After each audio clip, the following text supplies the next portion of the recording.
ഈ ജനാവിഷ്കാര പോലൊരു ആശയം അല്ലെങ്കിൽ ജനങ്ങൾക്ക് മുഴുവൻ വലിയ തടസ്സങ്ങളൊന്നുമില്ലാതെ ആവിഷ്കരിക്കാൻ പറ്റുന്നത് എന്നോ അല്ലെങ്കിൽ കുറച്ച് ആളുകളാണെങ്കിൽ പോലും പ്രതിനിധികളായിക്കൊണ്ട് ജനങ്ങളെ മുഴുവൻ ആവിഷ്കരിക്കുന്ന എന്ന നിലയ്ക്കും അങ്ങോട്ടും ഇങ്ങോട്ടും ഒക്കെ നമുക്കതിനെ പറയാൻ തോന്നുന്നു. അങ്ങനെ ഒരു അവസരം നമ്മൾ ഉണ്ടാക്കിയെടുക്കുന്നത് മാഷ് പറഞ്ഞതുപോലെ മുതലാളിത്തം സ്ഥാപിച്ച് വെച്ചിട്ടുള്ളൊരു ഇടത്തിൽ തന്നെയാണ്. ഇപ്പം ഈ സൈബർ ലോകം നമ്മൾ വിചാരിക്കുന്ന പോലെ അങ്ങനെ നിഷ്കളങ്കൊന്നും അല്ലല്ലോ. ഇപ്പം സായിനാഥ് സാർ പറഞ്ഞു വെച്ചൊരു സംഗതി വെച്ച് തന്നെ നമുക്കതിൻ്റെ ഒരു അവസ്ഥ അറിയാം.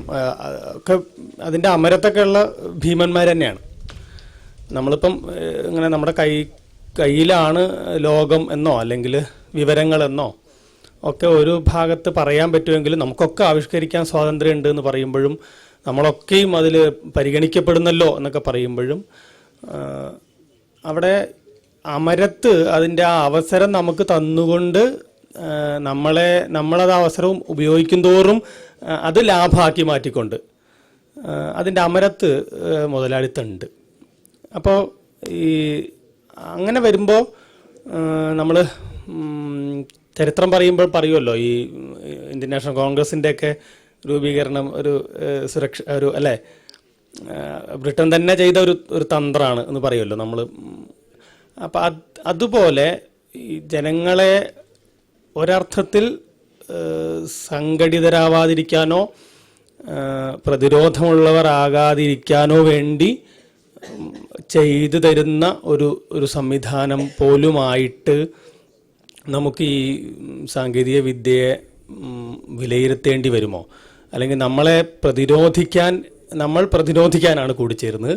വാസ്തവത്തിൽ ആ കൂടിച്ചേരൽ തന്നെ ഈ പ്രതിരോധ സ്വഭാവത്തെ തകർക്കാൻ പറ്റുന്നത് പോലും ആക്കി മാറ്റുന്ന ഒന്നായിട്ട് മുതലാളിത്തം ഈ സാങ്കേതിക വിദ്യയെ പരിഗണിക്കുന്നുണ്ടോ? ആ രീതിയിലാണോ സാങ്കേതിക വിദ്യ മുൻപിലുള്ളത് എന്നാണ് മാഷോട് ചോദിക്കുക എന്നുള്ള അർത്ഥത്തിലല്ല. കാരണം മാഷ് ആമുഖമായിട്ട് തന്നെ പറഞ്ഞു വെച്ചൊരു സംഗതി, ഇത് ഞാൻ അങ്ങനെ സാങ്കേതിക വിദ്യക്കകത്ത് ഉള്ള അങ്ങനെ വ്യാപൃതനായ ഒരാളല്ല എന്ന് പറഞ്ഞുകൊണ്ടാണ്. പക്ഷേ എന്നാൽ വ്യാപൃതരായ ആളുകൾക്കൊന്നും തോന്നാത്ത ചില കാര്യങ്ങളാണ് പറഞ്ഞത്. വേറെ തമാശയാണ്. ഇതെങ്ങനെയാണ് ഈ അതിനകത്ത് പെടാതെ അതിനകത്തെ വലിയ പ്രശ്നം പറയുക എന്നുള്ളത് വേറൊരു വിഷയം. ഒരു ചർച്ചയ്ക്കുള്ള ഒരു തുടക്കം എന്നുള്ള നിലയ്ക്കാണ് ഞാൻ ഇങ്ങനെ ഒരു ആശങ്ക കൂടി അതിനകത്ത് ചേർക്കുന്നത്. എല്ലാവരും ഗൗരവമായാൽ പറ്റില്ലല്ലോ എന്ന് വിചാരിച്ചിട്ട് തമാശയും കൂടി വേണമല്ലോ. ഈ പുതിയ ബുദ്ധിജീവികളൊക്കെ ഞാനടക്കം ഈ സുനിൽ മാഷിൻ്റെ ഛായ ആയിട്ടാണ് അനുഭവപ്പെടുന്നത്. ഈ പകർപ്പുകളും പുതിയൊരു മോഡേണും പോസ്റ്റ് മോഡേണുമായ ഒരു കടന്നുവരവാണ് ഈ പകർപ്പുകളും. എന്താ അങ്ങനെ ഛായ വരുന്നത് എല്ലാവർക്കും? മുതലാളിത്തത്തിൽ നിന്ന് ഉത്ഭവിച്ചു വന്നുള്ളൊരു സാങ്കേതിക വിദ്യ അടിസ്ഥാനമാക്കി ആണ് അത് പ്രവർത്തിക്കുന്നത് എന്ന് പറയുന്നതിൽ തെറ്റൊന്നുമില്ല. പക്ഷേ പൂർണ്ണമായും മുതലാളിത്തം കൈപ്പിടിയിൽ ഒതുക്കാൻ സാധിച്ചിട്ടില്ലാത്തതുമായ ഒരു മേഖല കൂടിയാണത്. അത് ഇന്നലെ സായിനാഥ് മാഷ് അവിടെ പ്രസംഗത്തിൽ പറഞ്ഞിരുന്നു. ഫേസ്ബുക്ക് പോലുള്ള മാധ്യമങ്ങൾ നമ്മൾ ഉപയോഗിക്കുന്നു, പക്ഷേ ഫേസ്ബുക്കിൽ തന്നെ അവർക്ക് പൂർണ്ണമായും പിടിയിലൊതുക്കാൻ പറ്റാത്ത വിധം നമുക്ക് സ്പേസുകളുണ്ട്. അതുപോലെ ഇപ്പോൾ ഈ സാങ്കേതികവിദ്യയും സൈബർ സ്പേസിനെയും നമ്മൾ കാണുമ്പോൾ മനസ്സിലാക്കേണ്ടത്, നമ്മൾ നിത്യജീവിതത്തിൽ പരിചരിക്കുന്ന ഈ ഫേസ്ബുക്ക് അതുപോലെയുള്ള വലിയ ഭീമന്മാരുടെ സൈറ്റ്, ഗൂഗിൾ, അതിനപ്പുറത്ത് നമുക്ക് സാധ്യതകൾ ധാരാളം ഉണ്ട് എന്നുള്ളതാണ്. ആ സാധ്യതകൾ ഉപയോഗിക്കാതെ വരുമ്പം ആ വലിയ ഭീമന്മാരുടെ അജണ്ടയിൽ നമ്മൾ പെട്ടുപോകുന്നും ഉണ്ട് എന്ന് നമ്മൾ പറയും. അപ്പം ഇന്നലെ തന്നെ ഒരുപാട് ഉദാഹരണങ്ങൾ പറഞ്ഞു. ഇപ്പോൾ നമുക്ക് ഗൂഗിളിന് വേണമെങ്കിൽ നമ്മുടെ അജണ്ടകളെ തീരുമാനിക്കാം, നമ്മൾ അറിയുന്ന വസ്തുതകളെ മാറ്റാം. ഫേസ്ബുക്കിന് നമ്മളെ എന്ത് കാണിച്ചു തരണം എന്ന് അൽഗോരിതം വെച്ച് തീരുമാനിക്കാം, അല്ലേ? നമ്മൾ എന്ത് കാണണം എന്ത് കാണില്ല എന്നുള്ളതൊക്കെ തീരുമാനിക്കുന്നത് ഇത്തരം സൈറ്റുകളാണ്. ഇതേ സ്പേസിൽ തന്നെയാണ് ഈ ഫേസ്ബുക്ക്, ഗൂഗിൾ, ട്വിറ്റർ എന്ന് പറയുന്ന മുതലാളിത്ത പ്രസൻസിൻ്റെ പാരലലായിട്ട് തന്നെ നമുക്ക് പ്രവർത്തിക്കാനുള്ള സ്പേസ് ഉണ്ട് എന്നുള്ളതാണ് ഇതിൻ്റെ ഒരു സാങ്കേതിക വിദ്യയുടെ ഏറ്റവും ഫലപ്രദമായൊരു മാർഗം. ഇതിൽ തന്നെയാണ് നമ്മൾ പ്രവർത്തിക്കേണ്ടത്. ജനാവിഷ്കാര പോലുള്ള പോർട്ടലുകളുടെ പ്രാധാന്യം എന്ന് പറയുന്നത് ഇവയ്ക്ക് പാരലായിട്ട് കൊണ്ട് തന്നെ നമുക്ക് പ്രവർത്തിക്കാമെന്ന് പറയും. ഇതിൽ മാഷ് പറഞ്ഞൊരു കാര്യത്തിൻ്റെ ഒരു അഡീഷണൽ ഫാക്റ്റ് പറയണം. മാഷ് പറഞ്ഞ ഈ ഫാക്റ്റുകളെ, വിവരങ്ങളെ നമ്മൾ വല്ലാതെ കണക്കിലെടുത്തുകൊണ്ട്, ഒന്നാമതായിട്ട് പ്രാഥമികമായിട്ട് തന്നെ എടുത്തുകൊണ്ട് അതിൽ മുങ്ങിപ്പോയി അവ തമ്മിലുള്ള റിലേഷൻഷിപ്പ് മനസ്സിലാക്കാതെ വരുന്നു എന്നുള്ളത്. അതിൻ്റെ ഒരു ഓൾട്ടർനേറ്റ് ആയിട്ടുള്ളൊരു പാത്ത് പറയുകയാണെങ്കിൽ, ഈ ഫാക്റ്റുകളിൽ നമ്മൾ ഇന്ന് ചെന്ന് പെട്ടിട്ടുള്ള ഒരു ലോകം എന്ന് പറയുന്നത്, നമ്മൾ ഈ ഫാക്റ്റ് എന്ന് പറയുന്നത് ഓൾട്ടർനേറ്റ് ഫാക്റ്റ് എന്നുള്ളൊരു ഐഡിയ കൂടി ഇന്നത്തെ കാലത്ത് വരുന്നുണ്ട്. അത് ഈ അടുത്ത കാലത്ത് വന്നതാണ്. ഈ പോസ്റ്റ് ട്രൂത്ത് വേൾഡിൽ ഒക്കെ വരുന്നതാണ് ഓൾട്ടർനേറ്റ് ഫാക്റ്റ്. നുണയ്ക്കുള്ള വേറൊരു പേരാണ് ഓൾട്ടർനേറ്റ് ഫാക്റ്റ് എന്ന് പറയുന്നത്. അതിപ്പം നമ്മുടെ ഇന്ത്യയിൽ വരുന്ന ഇപ്പോഴത്തെ രാഷ്ട്രീയ സന്ദർഭത്തിലായാലും, അമേരിക്കയിൽ ഈ നടന്ന പ്രസിഡൻഷ്യൽ ഇലക്ഷനിലായാലും, നമ്മുടെ ഡീമോണിറ്റൈസേഷൻ ആയാലും ഒക്കെ സംഭവിക്കുന്നത് ഈ ഫാക്റ്റുകൾ നമ്മൾ ഒരുപാട് നമ്മൾ കൺസ്യൂം ചെയ്യുമ്പോൾ ഈ ഫാക്റ്റുകൾക്കിടയിലൂടെ ഓൾട്ടർനേറ്റ് ഫാക്ട്സ്, നുണകൾ കയറ്റി വിട്ടുകൊണ്ട് ഇല്ലാത്ത ഫാക്റ്റുകളെ സൃഷ്ടിക്കാൻ പറ്റും. അതായത് ഇന്നത്തെ കാലത്ത് ഒരു ഭരണം വളരെ ഫലപ്രദമായി നടത്തുക എന്നതിനേക്കാൾ ഗവൺമെൻറ്റിൻ്റെ ഏറ്റവും മുന്നിലുള്ളൊരു പ്രയോറിറ്റി എന്ന് പറയുന്നത് വളരെ ഫലപ്രദമായി നടത്തി എന്നുള്ള വാർത്തകളെ സൃഷ്ടിക്കലാണ്. അതിപ്പോൾ നമ്മൾ GDP മാറ്റത്തിൻ്റെ GDP എത്രയാണെന്ന് പറയുന്നതിലും, വികസനം ഇന്നതാണ്, ഇവിടെ ഇത്രമാത്രം വികസനം ഉണ്ട് എന്ന് പറയുന്നതും, അത് ഫോട്ടോഷോപ്പാണോ വികസിച്ചത് എന്നുള്ള വാർത്തകൾ പ്ലാൻ ചെയ്യുന്നതിൽ കൂടെയും ഈ കമ്മ്യൂണിക്കേഷൻ നമ്മൾ ഈ നേരത്തെ പറഞ്ഞ ഈ മുതലാളിത്തത്തിൻ്റെ ഈ പ്ലാറ്റ്ഫോമിൽ കൂടെ നമുക്ക് ഈ ഫാക്റ്റുകൾ എങ്ങനെ അതിവേഗം അങ്ങോട്ടും ഇങ്ങോട്ടും കൈമാറ്റം ചെയ്യാൻ പറ്റുന്ന അതേ സന്ദർഭത്തിൽ തന്നെ ഈ ഓൾട്ടർനേറ്റ് ഫാക്റ്റുകളെ നമുക്കിങ്ങനെ കൈവേഗം ചെയ്യാൻ പറ്റും. പോസ്റ്റ് ട്രൂത്തിന് നല്ലൊരു മലയാളം വാക്കൊന്നും അധികം കണ്ടിട്ടില്ല തോന്നുന്നു. സത്യാനന്തര ലോകം എന്നൊക്കെ TT ശ്രീകുമാർ പറയുന്നത് കേട്ടു. കെട്ടകാലെന്നോ നെറികേടിൻ്റെ കാലെന്നോ എന്നൊക്കെ പറയാം.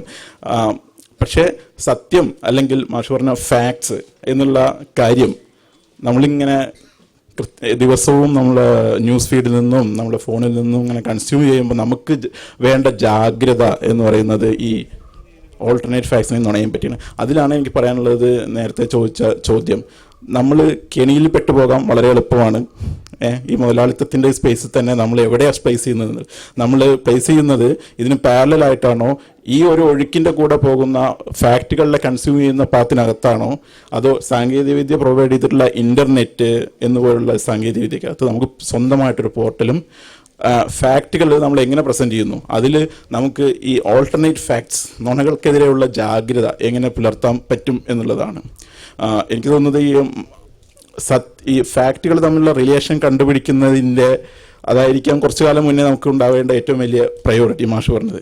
പക്ഷേ ഇന്നത്തെ കാലത്ത് അതിന് മുന്നേ ചെയ്യേണ്ട ഒരു കാര്യം ഈ ഫാക്റ്റുകളിലെ ചെക്കിംഗ് ആണ്. എന്ന് വെച്ചാൽ ഈ ഫാക്റ്റ് തന്നെയാണോ ഫാക്റ്റ്, അല്ലെങ്കിൽ ഫാക്റ്റിൽ കൂടെ അജണ്ടകളും പ്രൊപ്പഗാൻഡകളും നമ്മൾക്ക് കൺസ്യൂം ചെയ്യാനായിട്ട് ഈ മീഡിയകൾ വഴി വരുന്നുണ്ടോ എന്നുള്ളതാണ്. എനിക്ക് തോന്നുന്നു ഇവിടെ അവതരിപ്പിച്ച കുറേ ട്രാക്കുകളിൽ ഇതിനെതിരുള്ള ഒരു ജാഗ്രത ഞാൻ കുറച്ചെങ്കിലും കാണുകയുണ്ടായി. ഈ കാര്യങ്ങൾ എന്ന് വെച്ചാൽ മുഖ്യധാരാ മാധ്യമങ്ങളിൽ കാണുന്ന വാർത്തകൾക്ക് ഉപരിയായിട്ട് അവയിൽ നിന്ന് നമ്മൾ എങ്ങനെ ഡിഫറൻഷ്യേറ്റ് ചെയ്യണം, എങ്ങനെ വ്യത്യസ്തമാകണം എന്നുള്ള ചർച്ചകൾ പലപ്പോഴും നമ്മളുടെ ഈ ചർച്ചകളിലെ കൺക്ലൂഷനിൽ ഞാൻ കണ്ടു.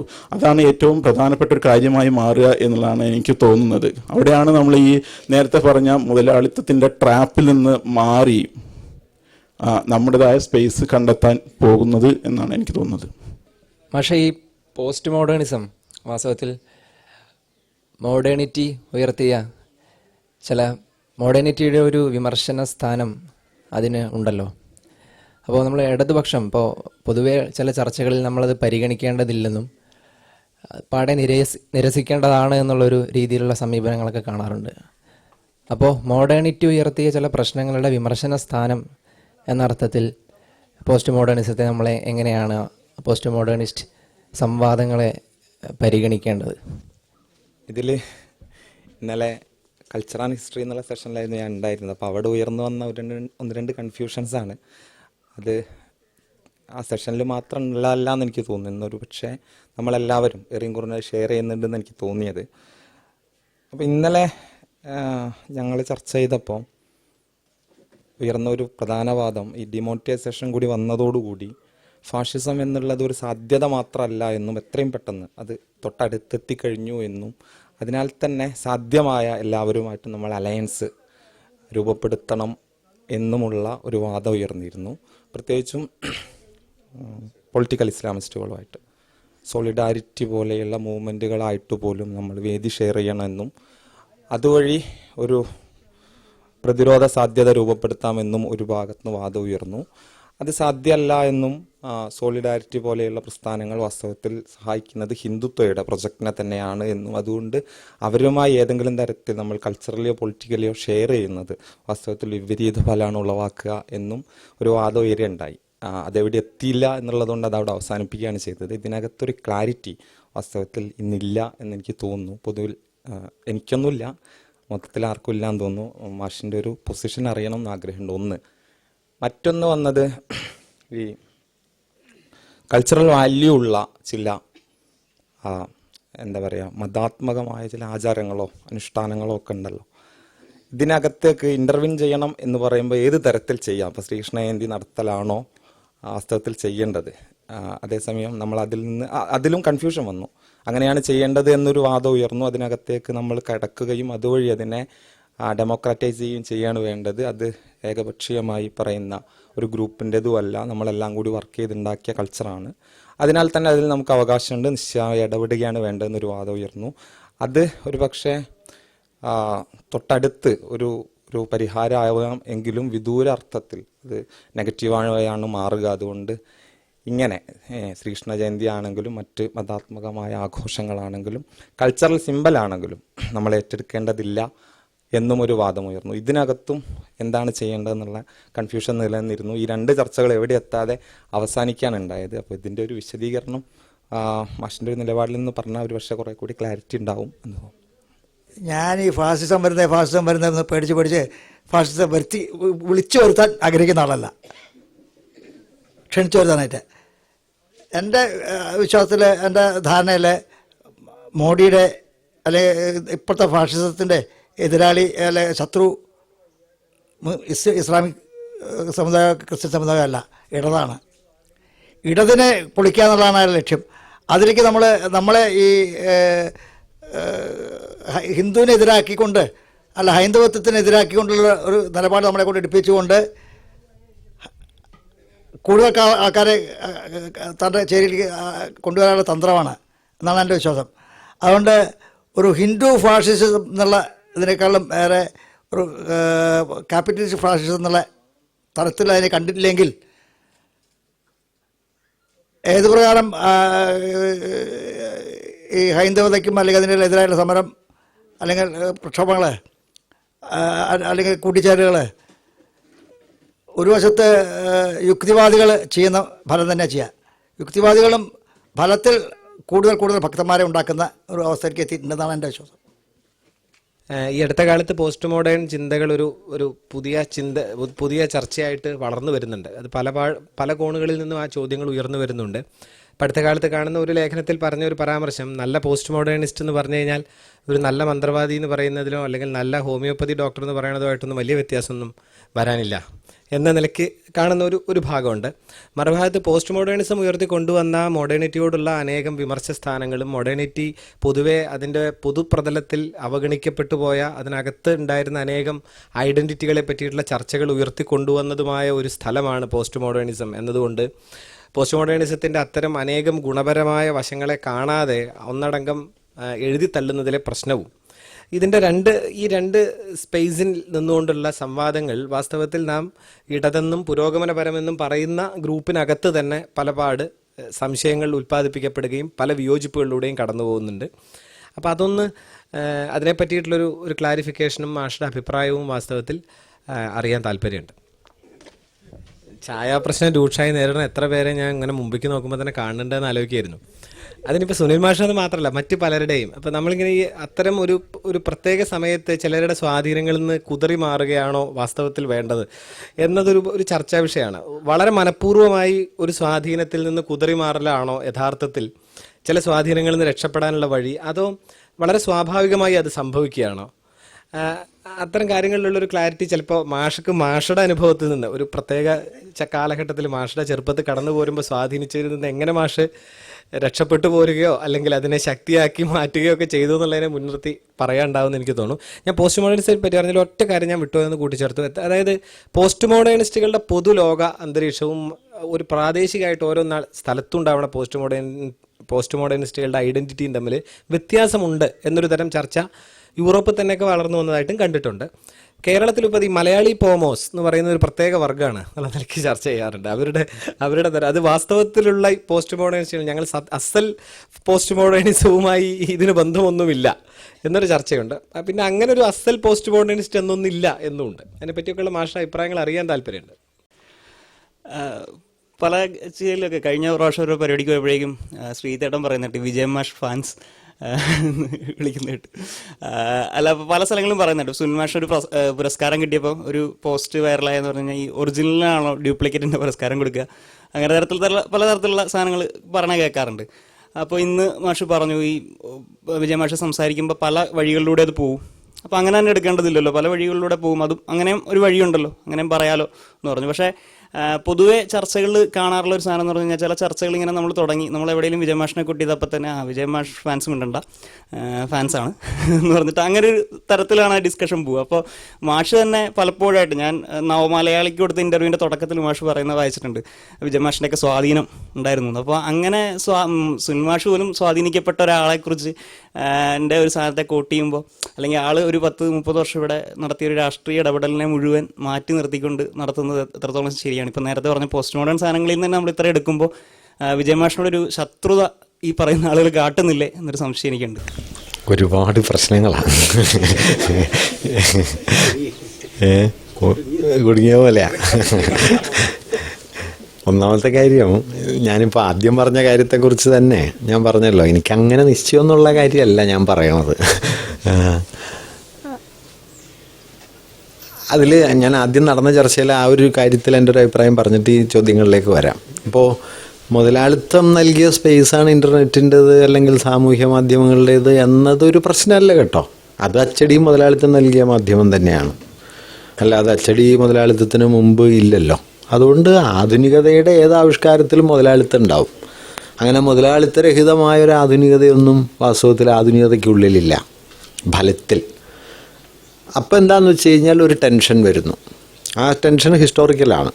അതായത് മുതലാളിത്തം തരുന്നൊരു ഒരു ഇടം, അതിൽ മുതലാളിത്തത്തോടെ ഇടയുന്ന നമ്മുടെ ഇച്ഛ, ഇവ തമ്മിലുള്ള ഒരു കോൺഫ്ലിക്റ്റാണ് വാസ്തവത്തിലുള്ളത്. ഇത് ചരിത്രത്തിൽ ഒഴിവാക്കാൻ പറ്റാത്തൊരു കോൺഫ്ലിക്റ്റാണ്. മാർസിൻ്റെ പഴയൊരു വാക്യം എന്ന് വെച്ചാൽ men makes history not according to their wish but in the given conditions. ഇതൊരു പ്രശ്നമാണ്. ഈ ഗിവൺ കണ്ടീഷൻസും നമ്മുടെ ഇച്ഛയും തമ്മിലുള്ള കോൺഫ്ലിക്റ്റിനെ നമ്മൾ എങ്ങനെ ആവിഷ്കരിക്കുന്നു എന്നുള്ളതാണ് പ്രശ്നം. അത് രൂപത്തിൻ്റെയും മാധ്യമത്തിൻ്റെയും കൂടി പ്രശ്നമാണ്. പൊതുവിൽ നമ്മുടെ ഈ ലെഫ്റ്റ് എന്നൊക്കെ പറയുന്ന ഡിസ്കോഴ്സിൽ എനിക്ക് തോന്നിയിട്ടുള്ളൊരു പ്രശ്നം ഈ രൂപത്തെ അഡ്രസ്സ് ചെയ്യുന്നതിൽ വളരെ വൈമുഖ്യമുണ്ട്. സങ്കേതം, രൂപം മുതലായവ അഡ്രസ്സ് ചെയ്യുന്നില്ല. അതൊരു ചരിത്രപരമായ ഭാരമാണ്. കാരണം ഈ രൂപത്തെക്കുറിച്ച് പറഞ്ഞു കഴിഞ്ഞാൽ നിങ്ങൾ വലതുപക്ഷക്കാരനായി പോകുന്നു പണ്ട് സ്റ്റാലിൻ പറഞ്ഞിട്ടുണ്ട്. അപ്പം അതിൻ്റെ ഭാരം വിടാത്തത് കൊണ്ട് ഈ രൂപത്തെക്കുറിച്ച് എന്തെങ്കിലും പറഞ്ഞു കഴിഞ്ഞാൽ ഇത് വലതുപക്ഷ വ്യതിയാനായി തീരും. പണ്ടത്തെ ചീത്ത പേരായിരുന്നു ഈ രൂപഭദ്രൻ എന്നൊക്കെ ഒരാളെ വിളിച്ചാൽ പിന്നെ ആത്മഹത്യ അല്ലാതെ നിവൃത്തിയില്ലായിരുന്നു അന്ന്. ആ സ്ഥിതിയൊക്കെ മാറി, എങ്കിലും അതായിരുന്നു. അപ്പം അതുകൊണ്ട് ഞാൻ പറയണത് ഈ രൂപം സങ്കേതം എന്ന് പറയുന്നത് അത്ര ചെറിയ പ്രശ്നമല്ല. നാം ഉൾപ്പെട്ട് നിൽക്കുന്ന ഏത് പ്രശ്നത്തിലും അത് അടങ്ങിയിട്ടുണ്ട്. അതൊരു ഹിസ്റ്റോറിക്കൽ ഇഷ്യൂ ആണ്, അതൊരു ഐഡിയോളജിക്കൽ ഇഷ്യൂ ആണ്. അത് സെറ്റിൽ ചെയ്യാനൊന്നും പറ്റില്ല, സെറ്റിൽ ചെയ്യാൻ സാധ്യമല്ല. മറിച്ച് അതിനോട് നെഗോഷിയേറ്റ് ചെയ്യാനേ പറ്റും. നെഗോഷിയേറ്റ് ചെയ്യണമെങ്കിൽ പക്ഷേ ആദ്യം ഈ പ്രശ്നം ഉണ്ടെന്നറിയണം, എന്നാലേ നെഗോഷിയേറ്റ് ചെയ്യാൻ പറ്റും. നിങ്ങൾ സെൽഫ് റിഫ്ലെക്സീവ് ആവണം. നിങ്ങൾ നിൽക്കുന്ന സ്ഥലത്ത് നിങ്ങൾ പറയുന്ന കാര്യം നിങ്ങൾ ആവിഷ്കരിക്കുന്ന രൂപവും തമ്മിൽ എങ്ങനെ ചേരും, എവിടെ വരെ ചേരും എന്ന പ്രശ്നം ഉണ്ട്. അങ്ങനെ ചെയ്യുമ്പോഴാണ്, അതാണ് ഞാൻ മാർസിൻ്റെ ഉദാഹരണം പറഞ്ഞത്. കമ്മോഡിറ്റി എന്ന് പറയണതിനെ 20-15 പേജ് കൊണ്ട് എഴുതാൻ തീരുമാനിച്ച് തുടങ്ങിയതായിരുന്നു. 250 പേജ് എഴുതിയിട്ടും തീർന്നില്ല. കാരണം ഈ പ്രശ്നം വളരെ കുഴഞ്ഞ കേസാണ്. അപ്പം അതുകൊണ്ട് ഞാനത് മുതലാളിത്തം എന്നുള്ളതല്ല, മുതലാളിത്തം ഒരു ചീത്തക്കാരിയാണെന്നോ അതൊരു തിന്മയാണെന്നോ നമ്മൾ മിണ്ടിക്കൂടാന്നുള്ള ആദിമ ക്രിസ്തുമതത്തിൻ്റെ ശുദ്ധവാദമൊന്നുമല്ല ഞാൻ പറഞ്ഞത്. ഞാൻ പറഞ്ഞതൊരു ഹിസ്റ്റോറിക്കലി ഇവോൾവ് ചെയ്തു വരുന്നൊരു സ്പേസിനെ നമ്മൾ അഡ്രസ്സ് ചെയ്യുമ്പോഴുള്ള ടെൻഷനെ, അതിനോട് നമ്മൾ എങ്ങനെ നെഗോഷിയേറ്റ് ചെയ്യും എന്നത് കുറെ കൂടി നമ്മൾ ഇത്തരം ഒരു സന്ദർഭത്തിൽ ആലോചിക്കേണ്ട ഒരു കാര്യമാണ് എന്നതാണ്. പിന്നെ 2-3 പരിഹാരമില്ലാത്ത ചോദ്യങ്ങളാണ് വന്നത്.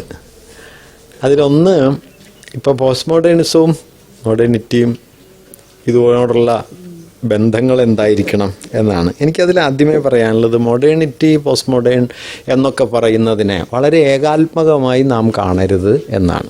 മോഡേണിറ്റി ഒന്നല്ല, ആധുനികത ഒന്നല്ല. ആധുനികതയ്ക്കകത്ത് പലതരം പ്രവണതകളുണ്ട്, പല പ്രഭാവങ്ങളുണ്ട്.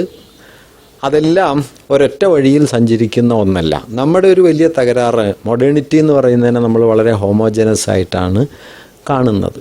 അങ്ങനെയല്ല. ഹിസ്റ്റോറിക്കലി ഇപ്പം ശാസ്ത്രം എന്ന് പറയുന്നത് അതിൻ്റെ തത്വരൂപമാണോ, ശാസ്ത്രം എന്നത് അതിൻ്റെ പ്രയോഗസ്ഥാനമാണോ എന്നത് 100% ഇവ തമ്മിൽ പൊരുത്തമുണ്ടാവണമെന്നില്ല. അത് ശാസ്ത്രത്തിൻ്റെ പ്രശ്നമൊന്നുമല്ല, ഫങ്ഷൻ ചെയ്യുന്ന സമയത്തുണ്ടാകുന്ന പ്രശ്നമാണ്.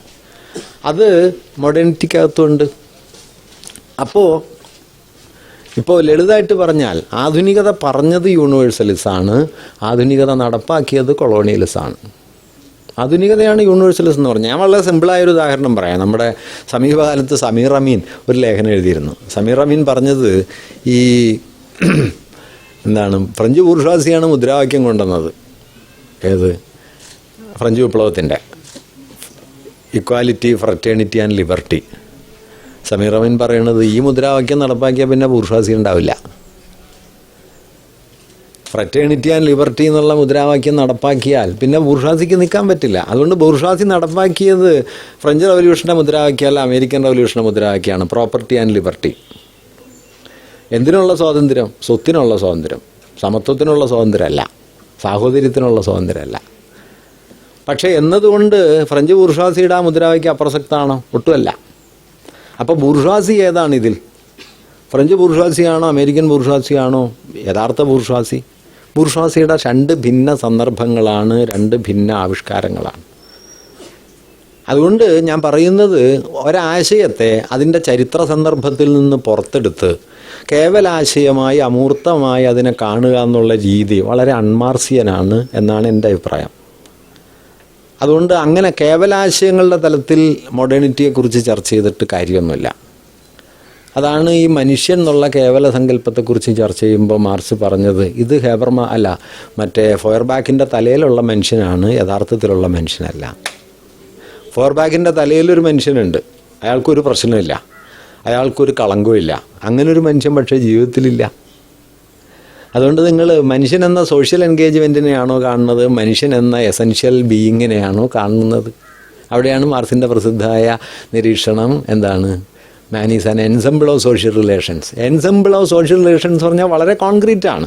അത് 19-ാം നൂറ്റാണ്ടിലെ മനുഷ്യനല്ല 20-ാം നൂറ്റാണ്ടിലെ മനുഷ്യൻ, ആദിവാസിയല്ല യൂറോപ്യൻ. സാധ്യമല്ലല്ലോ, സോഷ്യൽ റിലേഷൻസ് മാറുമല്ലോ. അങ്ങനെ ആകുമ്പോൾ മനുഷ്യനും മാറും. അപ്പോൾ നിങ്ങൾ പൊതുമാനവികതയെക്കുറിച്ച് സംസാരിക്കാൻ തുടങ്ങിക്കഴിഞ്ഞാൽ യു ആർ അബ്സ്ട്രാക്റ്റിംഗ്. ഈ അബ്സ്ട്രാക്ഷനാണ്, കോൺക്രീറ്റ് സിറ്റുവേഷനിലല്ല. മാർക്സിസം എന്താണ്? Concrete analysis of concrete situations ആണ്. സമൂർത്ത സാഹചര്യങ്ങളുടെ സമൂർത്ത വിശകലനമാണ് മാർക്സിസം എങ്കിൽ you have to come to the concrete issue. അങ്ങനെ വരുമ്പോൾ മനുഷ്യൻ എന്ന പൊതുതത്വം വെച്ച് സംസാരിക്കാൻ പറ്റില്ല. ആൻ എൻസംബിൾ, ആ എൻസംബിളുടെ ക്യാരക്ടർ മാറും. അങ്ങനെ മാറുമ്പോൾ മനുഷ്യമോചനത്തിന് വേണ്ടി ഒരു സമയത്ത് സംസാരിച്ചത് വിപ്ലവകരമായിരിക്കും. അതേ മനുഷ്യമോചനത്തിന് വേണ്ടിയുള്ള മുദ്രാവാക്യം വേറൊരു സ്ഥലത്ത് അതുപോലെ ഭരിക്കണമെന്നില്ല. അപ്പോൾ നമ്മുടെ മുമ്പിൽ ആധുനികത എന്ന് പറയുന്നത് ഒരു പുതിയ തേങ്ങയായിട്ട് ചരിത്രത്തിലെ ഒരു കണ്ടംപ്ലേറ്റീവ് കാറ്റഗറി ആയിട്ട് നിന്നിട്ട് കാര്യമൊന്നുമില്ല. അത് എങ്ങനെയൊക്കെ ചരിത്രത്തിൻ്റെ ഓരോ സന്ദർഭങ്ങളിൽ പ്രവർത്തിച്ചു എന്ന് നോക്കേണ്ടതുണ്ട്. അങ്ങനെ നോക്കിയാൽ ആധുനികത വളരെ ഉയർന്ന ഒരുപാട് ലക്ഷ്യങ്ങൾ നമുക്ക് സമ്മാനിച്ചൊരു ചരിത്രഘട്ടമാണ്, സംശയമൊന്നുമില്ല. ജനാധിപത്യം എന്നുള്ള ആശയം വന്നു, മതനിരപേക്ഷത എന്നുള്ള ആശയം വന്നു, പുരോഗതി എന്നുള്ള ആശയം വന്നു, സ്വാതന്ത്ര്യം എന്നുള്ള ആശയം വന്നു, സമത്വം എന്നുള്ള ആശയം വന്നു. സമത്വം എന്നൊന്നും ആധുനികതയ്ക്ക് മുമ്പ് പറയാൻ പറ്റില്ലല്ലോ. പണ്ട് പി കെ കാളം പറഞ്ഞൊരു കാര്യം ഞാൻ കൗതുകത്തിന് പറയാം. ഒരു ഓണത്തിൻ്റെ ദിവസം ടെലിവിഷനിൽ ഭയങ്കര ചർച്ചയാണ്.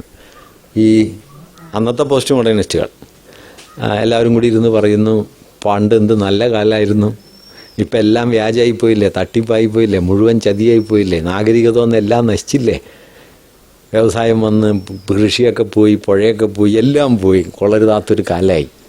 കാളേട്ടനൊന്നും മിണ്ടണ്ടായിരുന്നില്ല. അവസാനം കാളേട്ടൻ പറഞ്ഞു, പക്ഷെ അന്നൊരു കുഴപ്പമുണ്ടായിരുന്നു, ഇങ്ങനെ ഇരുന്ന് വർത്താനം പറയാൻ പറ്റുമായിരുന്നില്ല. കാളൻ ഈ ചർച്ചയിൽ വന്നത് ആധുനികത വന്നിട്ടാ. കാളൻ ചർച്ചയിൽ വന്നത്, അല്ലെങ്കിൽ പി കെ കാളൻ ഈ പണ്ഡിതന്മാരോടൊപ്പം ഇരുന്ന് ചർച്ച ചെയ്യില്ല. അതുകൊണ്ട് പി കെ കാളനെ ഈ ഡിസ്കഷൻ ടേബിളിൽ എത്തിച്ച ഒരു ഹിസ്റ്റോറിക്കൽ ഫോഴ്സ് ഉണ്ട്. പക്ഷെ അതിൻ്റെ അക്കൗണ്ടിൽ ആ ഹിസ്റ്റോറിക്കൽ ഫോഴ്സിൻ്റെ വൈരുദ്ധ്യങ്ങൾ നമ്മൾ കാണാതിരിക്കണം. അതാണ് അടുത്ത ചോദ്യം. കാളനെ ഈ ഡിസ്കഷൻ ടേബിളിൽ എത്തിച്ചത് ആധുനികതയാണ്. ഇതേ ആധുനികതയാണ് ആദിവാസിയെ ചവിട്ടിപ്പുറത്താക്കിയത്. ഇത് രണ്ടും ചെയ്ത ഒന്ന് തന്നെയാണ്. വടക്കംപാട്ടി പറഞ്ഞ പോലെയാണ്, കൊണ്ട് നടന്നതും നീയേ ചാപ്പ, കൊണ്ടുപോയി കൊന്നതും നീയേ ചാപ്പ എന്ന് പറഞ്ഞ പോലെയാണ്. അതുകൊണ്ട് ആധുനികതയ്ക്ക് ചരിത്രത്തിൽ പോസിറ്റീവായൊരു ഫങ്ഷൻ ഉണ്ട്. അത് ചരിത്രത്തിൽ പോസിറ്റീവായി പ്രടപെട്ടിട്ടുണ്ട്. ഇപ്പോഴും അത് പോസിറ്റീവായ മൂല്യങ്ങളെ നിലനിർത്തുന്നുണ്ട് എന്നതിൻ്റെ അർത്ഥം അതിൻ്റെ ഹിസ്റ്റോറിക്കൽ ഫ്രെയിംവർക്കിനകത്ത് അത് പോസിറ്റീവായി മാത്രമേ ഫങ്ഷൻ ചെയ്തിട്ടുള്ളൂ എന്നല്ല. അപ്പോൾ ഞാൻ പറയുന്നത് ചരിത്രത്തിൽ ഇത് നിലനിന്നത് എങ്ങനെയാണ്, ഞാൻ പറയുക ഇതൊരു ഡയലക്റ്റിക്കലായ ഒരു പ്രോബ്ലമാണ്. ഡയലക്റ്റിക്കലി ഇതിനെ അഡ്രസ്സ് ചെയ്യേണ്ടതുണ്ട്. അതായത് ഇപ്പോൾ മനുഷ്യൻ്റെ സ്വാതന്ത്ര്യത്തെക്കുറിച്ച് ആധുനികത പറഞ്ഞു. എന്തിനാണ്? മുതലാളിത്തം സ്വാതന്ത്ര്യത്തെക്കുറിച്ച് പറഞ്ഞു. മനുഷ്യരെ സ്വതന്ത്രകർത്താക്കളാക്കാൻ വേണ്ടിയിട്ടല്ല, അധ്വാനത്തിൻ്റെ ഉടമാവകാശം അയാൾക്ക് കിട്ടാൻ വേണ്ടിയാണ്, പർച്ചേസ് ചെയ്യാൻ വേണ്ടിയിട്ടാണ്. അതുകൊണ്ട് പർച്ചേസ് പവറാണ് ബുർഷ്വാസിയുടെ സ്വാതന്ത്ര്യ സങ്കല്പം. പക്ഷേ ബുർഷ്വാസി കൊണ്ടുവന്ന സ്വാതന്ത്ര്യ സങ്കല്പം അങ്ങനെ പർച്ചേസ് പവർ എന്നുള്ള നിലയ്ക്കല്ല. സ്വാതന്ത്ര്യം, നാം ഈ പറയുന്ന എല്ലാ സ്വാതന്ത്ര്യവും അവിടെ നിന്ന് പുറപ്പെട്ടതാ. അതിൻ്റെ എത്രയോ ഭാഗികവും എത്രയോ ക്ഷുദ്രവുമായൊരു അംശത്തെ മാത്രമേ വാസ്തവത്തിൽ ബുർഷ്വാസി സാക്ഷാത്കരിച്ചിട്ടുള്ളൂ. അപ്പോൾ സാക്ഷാത്കരിക്കപ്പെട്ട സ്വാതന്ത്ര്യവും എന്ന സങ്കല്പവും തമ്മിലുള്ള ചരിത്രപരമായ വൈരുദ്ധ്യമുണ്ട്. അതാണ് സമീർ അമീൻ പറഞ്ഞ പോയിന്റ്. ഇത് ആധുനികതയ്ക്കകത്തുള്ളതാണ്. അതുകൊണ്ട് ആധുനികത പറഞ്ഞ മുദ്രാവാക്യങ്ങളെ, ആധുനികയുടെ സാധ്യതകളെ ആധുനികതയ്ക്ക് പൂർണ്ണമായിട്ട് സാക്ഷാത്കരിക്കാൻ കഴിയില്ല. ഒന്ന്. രണ്ട്, നിലവിൽ വന്ന ആധുനിക ലോകം എങ്ങനെയുള്ളതായിരുന്നു? സംശയരഹിതമായിട്ടും കൊളോണിയലായിരുന്നല്ലോ. ഇപ്പോൾ ഒന്നാം ലോകത്തെ വിഭവങ്ങൾ എന്ന് പറയുന്നത് മൂന്നാം ലോകത്ത് നിന്ന് കൊണ്ടുപോയതാണെന്നുള്ളതിൽ മൊത്തം കവർന്നെടുത്തു എന്നല്ല ഞാൻ പറയണത്. പക്ഷേ നിങ്ങൾക്കറിയാമല്ലോ, ഔറംഗസീബ് പിൻവാങ്ങുന്ന സമയത്ത് വേൾഡ് എക്കോണമിയിൽ ഇന്ത്യയുടെ ഷെയർ 23% ഗ്ലോബൽ GDP-യിൽ. ബ്രിട്ടീഷുകാർ ഇന്ത്യക്ക് സ്വാതന്ത്ര്യം തന്ന് പോകുമ്പോൾ ഇന്ത്യയുടെ വേൾഡ് മാർക്കറ്റിലെ ഷെയർ 3%. 23% കേട്ടോ. 18-ാം നൂറ്റാണ്ട്, 20-ാം നൂറ്റാണ്ടിൻ്റെ പകുതിയായപ്പോൾ 3%. അതിൻ്റെ പേരാണ് കൊളോണിയലിസം. അതുണ്ടാക്കിയ ജീവിതക്രമത്തെയാണ് നമ്മൾ ഈ ആധുനിക ലോകമെന്ന് വല്ലാതെ അങ്ങ് ഭ്രമിക്കുന്നത്. അതുണ്ടാക്കിയ ജീവിതക്രമത്തെയാണ്. ഈ വിഭവശേഷിക്ക് മുകളിൽ ഈ സ്വാതന്ത്ര്യം അവിടെ പറഞ്ഞുകൊണ്ടിരുന്ന സമയത്ത് അടിമക്കച്ചവടം നടത്തിക്കൊണ്ടിരുന്നു. ഇന്ത്യയിൽ സതി നിരോധിച്ചതിന് ശേഷവും അടിമക്കച്ചവടം നടന്നല്ലോ. ഈ ഹിസ്റ്റോറിക്കൽ കോൺഫ്ലിക്റ്റിനെ നിങ്ങളെങ്ങനെ കാണും? സതി ഇവിടെ നിരോധിച്ചു, മനുഷ്യവിരുദ്ധാണ്. അടിമക്കച്ചവടം അവിടെ നന്നായി നടന്നു. അപ്പം ഈ പ്രശ്നമുണ്ട്, ഇത് ഉടനീളമുണ്ട്, ഇതെല്ലാ സ്ഥലത്തും ഉണ്ട്. നമ്മുടെ സ്വദേശാഭിമാനി രാജാവിനെതിരെ മഹായുദ്ധം നടത്തിക്കൊണ്ടിരുന്ന സമയത്ത് തന്നെയാണ് ഈ പൊലയ കുട്ടികളെയും നമ്പൂരി കുട്ടികളെയും ഒരുമിച്ചിരുത്തരുത് എന്നും പറഞ്ഞത്. രണ്ടും പറഞ്ഞ ഒരാളാണ്. ഇതൊരാൾക്ക് രണ്ടും പറയാൻ പറ്റുന്നുള്ളതാണ് ഫ്രോയിഡ് പറഞ്ഞൊരു കാര്യം. ഒരാളല്ല, ഒരുപാട് ആളാണ്. നിങ്ങൾ ഒരാളായിട്ട് തെറ്റിദ്ധരിക്കുന്നതാണ്. നമ്മൾ ഒരാളായിട്ട് ജീവിക്കണമെന്നുള്ളതെന്ന് വെച്ചാൽ വേറൊന്നും ആവാൻ തരം കിട്ടാഞ്ഞിട്ടാണ് എന്ന് പറയുന്നല്ലോ ഫ്രോയിഡ്, ഏതാണ്ട് ആ നിലയ്ക്ക്. അപ്പം അതുകൊണ്ട് ഞാൻ പറയുന്നത്, ഈ ആധുനികത എന്ന് പറയുന്നതിനെ വളരെ ഏകാത്മകമായി കാണാനോ, ഒന്നാമത് ഞാൻ ഈ ആധുനികത എന്ന് പറയുന്നതിനെ, ആധുനികത എന്നുള്ള വാക്കിനോട് തന്നെയും നാം ക്രിട്ടിക്കലാവേണ്ടതുണ്ട് എന്നൊരു തോന്നലാണ് എനിക്കുള്ളത്. കാരണം അങ്ങനെ ആകുമ്പോൾ അതിൽ തന്നെ ഒരു അബ്സ്ട്രാക്ഷൻ വരും. ഈ ആധുനികത ഒരുപാട് ഘടകങ്ങളുടെ ഒരു ബന്ധവ്യവസ്ഥയാണല്ലോ, അല്ലാതെ ഒരു കേവല മൂല്യമല്ലല്ലോ, ഒരു സിസ്റ്റമാണ്. എന്തൊക്കെയുണ്ട് അതിൽ ക്യാപിറ്റലിസം ഉണ്ട്. മുതലാളിത്തം ഇല്ലാതെ ലോകത്തൊരു ആധുനികതയില്ല. വ്യവസായവൽക്കരണം ഇല്ലാതെ ആധുനികതയില്ല. ശാസ്ത്രമില്ലാതെ ആധുനികതയില്ല. നേഷൻ സ്റ്റേറ്റ് ഉണ്ട്. പുരോഗതി എന്ന സങ്കല്പമുണ്ട്. അച്ചടിയുണ്ട്. ഇതൊക്കെ കൂടി ചേർന്നിട്ടാണ്. അതിൻ്റെ നാനാതരം വിനിമയങ്ങളാണ്. അപ്പോൾ ആധുനികതയ്ക്ക് അതിൻ്റെ പ്രയോഗ സന്ദർഭങ്ങളിൽ ലോകത്തൊരേ സ്വഭാവമല്ല. Britain ആധുനികമായതുപോലെയല്ല Germany ആധുനികമായത്. അതുപോലെയല്ല ഇന്ത്യക്ക് ആധുനിക ആവാൻ പറ്റുക. ഈ വൈരുദ്ധ്യം അതിനകത്തുണ്ട്. അപ്പോൾ ഈ വൈരുദ്ധ്യങ്ങൾ നിലനിൽക്കുമ്പോൾ ആ വൈരുദ്ധ്യങ്ങളെ അഡ്രസ്സ് ചെയ്യാതെ നമ്മൾ ആധുനികതയെ ഒരു കേവല മൂല്യമായിട്ടോ ചരിത്രത്തിലെ ഒരു ഏകാത്മക സ്ഥാനമായിട്ടോ കാണേണ്ടതില്ല എന്നാണ് ഞാൻ പറയുന്നത്. അതുകൊണ്ട് ആധുനികത വിമർശനരഹിതമായി നാം സ്വീകരിക്കേണ്ടുന്ന ഒന്നാണെന്ന് എനിക്ക് തോന്നുന്നില്ല. കാരണം ആധുനികതയുടെ ഭൗതികാസ്പദങ്ങളിൽ പരമപ്രധാനമായ മുതലാളിത്തത്തിനെതിരെയാണ് വാസ്തവത്തിൽ ലോകമെമ്പാടും ഇടതുപക്ഷം വിമർശനം ഉന്നയിച്ചുകൊണ്ടിരിക്കുന്നത്. ഇപ്പോൾ മുതലാളിത്തത്തെ വിമർശിക്കാതെ നിങ്ങൾക്ക് മാർക്സിസ്റ്റ് ആവാൻ കഴിയുമെന്നുള്ളത് വളരെ സംശയമാണെന്നാണ് എൻ്റെ ഒരു തോന്നൽ. അത്തരം ധാരാളം മാർക്സിസ്റ്റുകൾ ഉള്ളൊരു രാജ്യമായതുകൊണ്ട് പറയണതാണ്. അതായത് ഈ വർഗസമരം ഏതാണെന്ന് കരുതിയാൽ ചിലർ കരുതണത് അവസാനം വരാനിരിക്കുന്ന ഒരു യുദ്ധം ഉണ്ടല്ലോ, അതാ വർഗസമരം. അന്ന് വരെ ഞങ്ങൾ സെമിനാറിലായിരിക്കുന്ന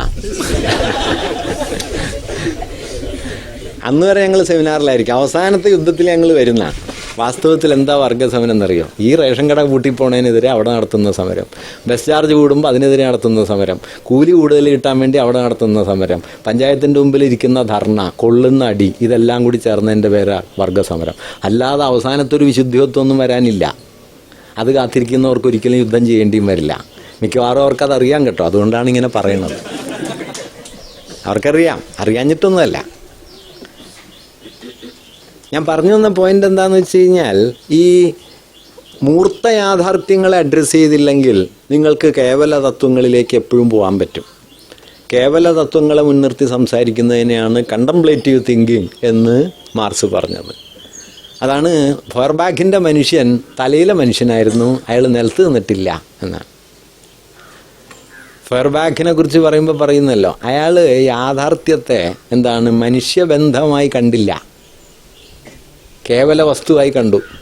കേവല വസ്തുവായിട്ടല്ല, മാനുഷിക ബന്ധമായി കാണണം. Senses become theoreticians in their immediate praxis. Marx പറഞ്ഞൊരു വാക്യം കൂടി ഓർക്കണം. പ്രൊഡക്ഷൻ ഒബ്ജക്റ്റിന് വേണ്ടിയുള്ള സബ്ജക്ട്സിന് വേണ്ടിയുള്ള ഒബ്ജക്റ്റിനെ ഉണ്ടാക്കുക മാത്രമല്ല, ഒബ്ജക്റ്റിന് വേണ്ടിയുള്ള സബ്ജക്റ്റിനെ ഉണ്ടാക്കും.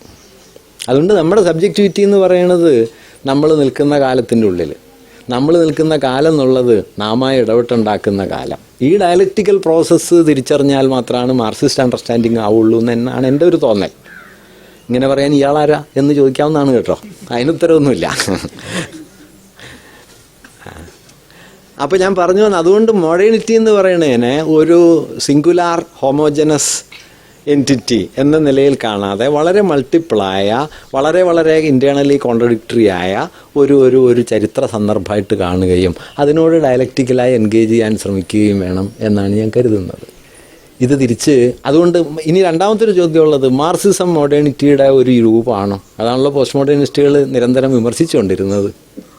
മാർക്സിസം മോഡേണിറ്റിയുടെ പുരോഗമന വീക്ഷണത്തെ അതേപടി പങ്കുവയ്ക്കുകയാണോ? അവിടെ ഒരു പ്രശ്നമുള്ളത്, ഈ മാർക്സിസം എന്ന് പറയുന്നതിൽ തന്നെ ഉള്ള ഊന്നലുകളുടെ പ്രശ്നമുണ്ട്. ഇപ്പോൾ മാർക്സ് കരുതി തന്നെയാണോ മാർക്സിസമായിട്ട് വന്നത്?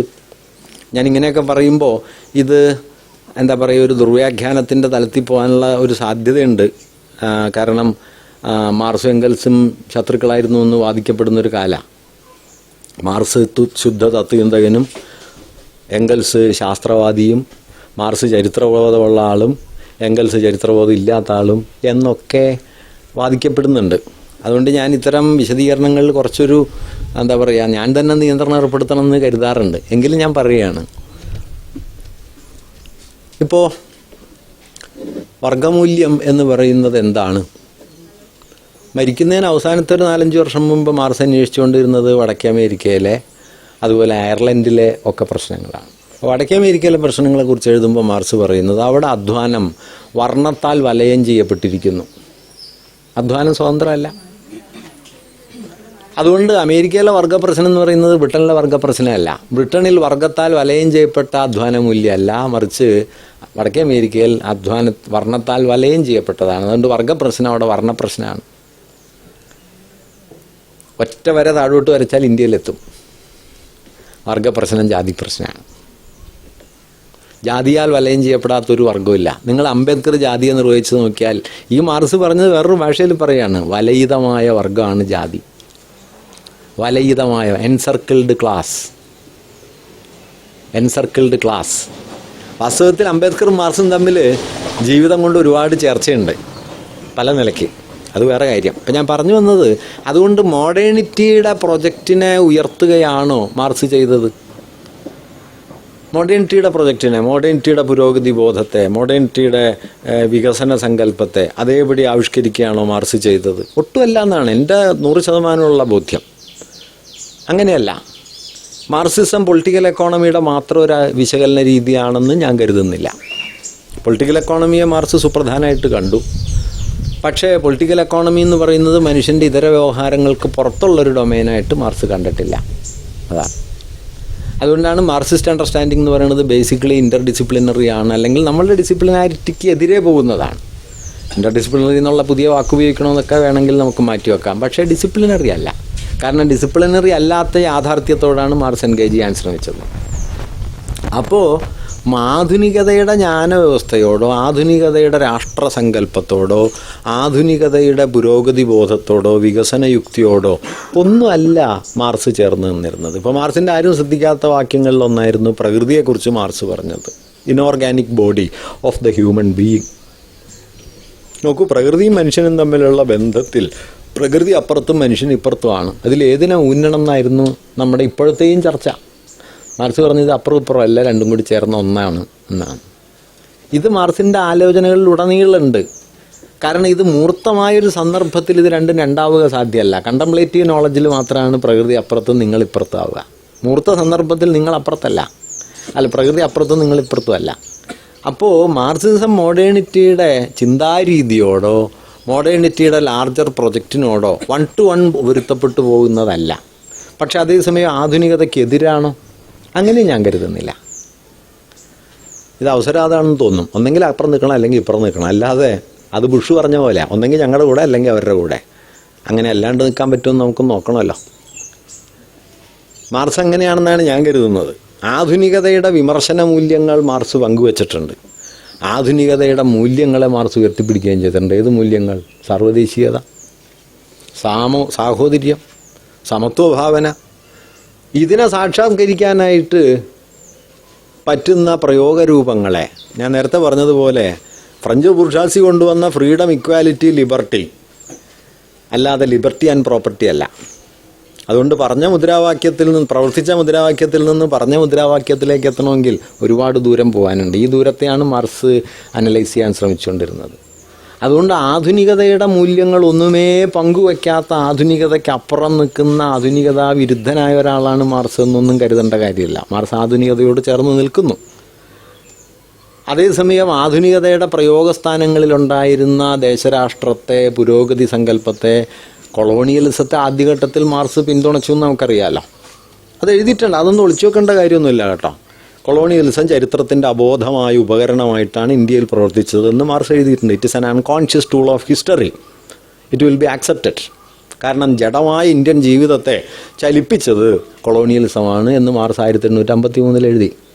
57 പിന്നീട് 70 അദ്ദേഹം എഴുതിയത് ഇത് വെറും നഗ്നമായ രക്തമൂറ്റലിനപ്പുറം യാതൊന്നും കൊളോണിയലിസത്തിലില്ല. അത് അദ്ദേഹം തിരിച്ചറിഞ്ഞത് അയർലൻഡ് ഇഷ്യൂവും അതുപോലെ വടക്കൻ അമേരിക്കൻ പ്രശ്നങ്ങളും പഠിക്കുമ്പോഴാണ്. കാരണം അദ്ദേഹത്തിൻ്റെ മുമ്പിൽ 1853 ഇന്ത്യ എന്താണ്? ബ്രിട്ടീഷ് പാർലമെൻ്ററി റിപ്പോർട്ടുകളുണ്ട്, എൽഫിൻസ്റ്റൺ ഇന്ത്യയെക്കുറിച്ച് എഴുതിയ കുറച്ച് രേഖകളുണ്ട്. ഇത്രയേ ഉള്ളൂ. അത് വെച്ചുണ്ടാക്കിയ നിഗമനമല്ല 20 കൊല്ലം പഠിച്ചു കഴിഞ്ഞപ്പോൾ മാർക്സ് തിരുത്തിയത്. കൊളോണിയലിസത്തെ മാർക്സ് തള്ളി. അപ്പം ഞാൻ പറഞ്ഞു വന്നത് എന്താണെന്ന് വെച്ച് കഴിഞ്ഞാൽ മാർക്സ് തന്നെ സ്വയം ഈ കാര്യങ്ങളിൽ നടത്തിയ തിരുത്തലുകളുണ്ട്. അപ്പോൾ അവസാനമായിട്ടൊരു കാര്യം കൂടി പറയാം. അപ്പോൾ വിപ്ലവത്തെ സംബന്ധിച്ച് ഇപ്പോൾ മൂലധനത്തിൻ്റെ 1-ാം പതിപ്പ് ജർമ്മൻ ഭാഷയിൽ വന്നു, 2-ാം പതിപ്പും ജർമ്മൻ ഭാഷയിൽ വന്നു, 3-ാം പതിപ്പ് ഫ്രഞ്ച് ഭാഷയിൽ വന്നു. മാർക്സ് ജീവിച്ചിരിക്കുന്ന കാലത്താണ് വന്നത്. ആ പതിപ്പിൽ മാർക്സ് കുറച്ച് തിരുത്തലുകൾ വരുത്തി.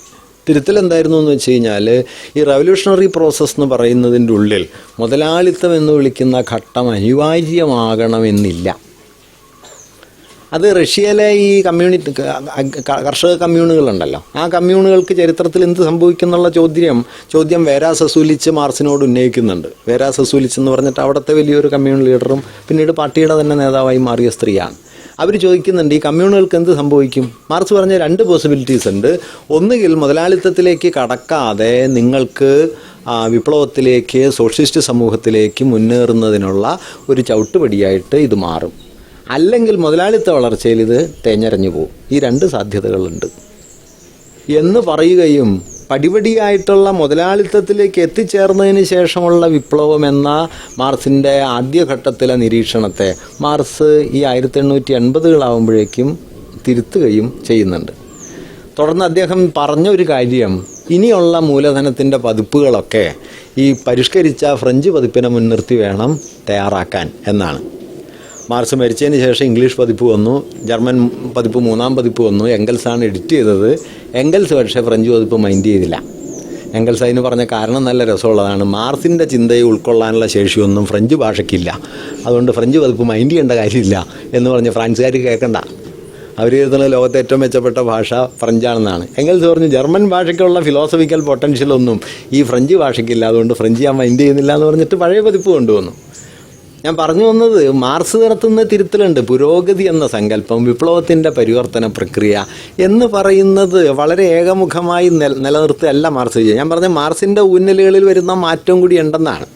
അങ്ങനെ നോക്കുമ്പോൾ മോഡേണിറ്റിയുടെ ഒരു ലാർജർ പ്രൊജക്റ്റിനെ അതേപടി ഏറ്റെടുത്ത് അതിൻ്റെ ഒരു പൂർത്തീകരണമായിരുന്നു മാർക്സിൻ്റെ ലക്ഷ്യം എന്ന് കരുതിയാൽ നിങ്ങൾ മാർക്സിനെ മുതലാളിത്തത്തിൻ്റെ ഒരു സുന്ദര ലോകം സൃഷ്ടിക്കാനുള്ള ഉപകരണങ്ങളിലൊന്നായിട്ട് ചുരുക്കുകയാണ് ചെയ്യുക.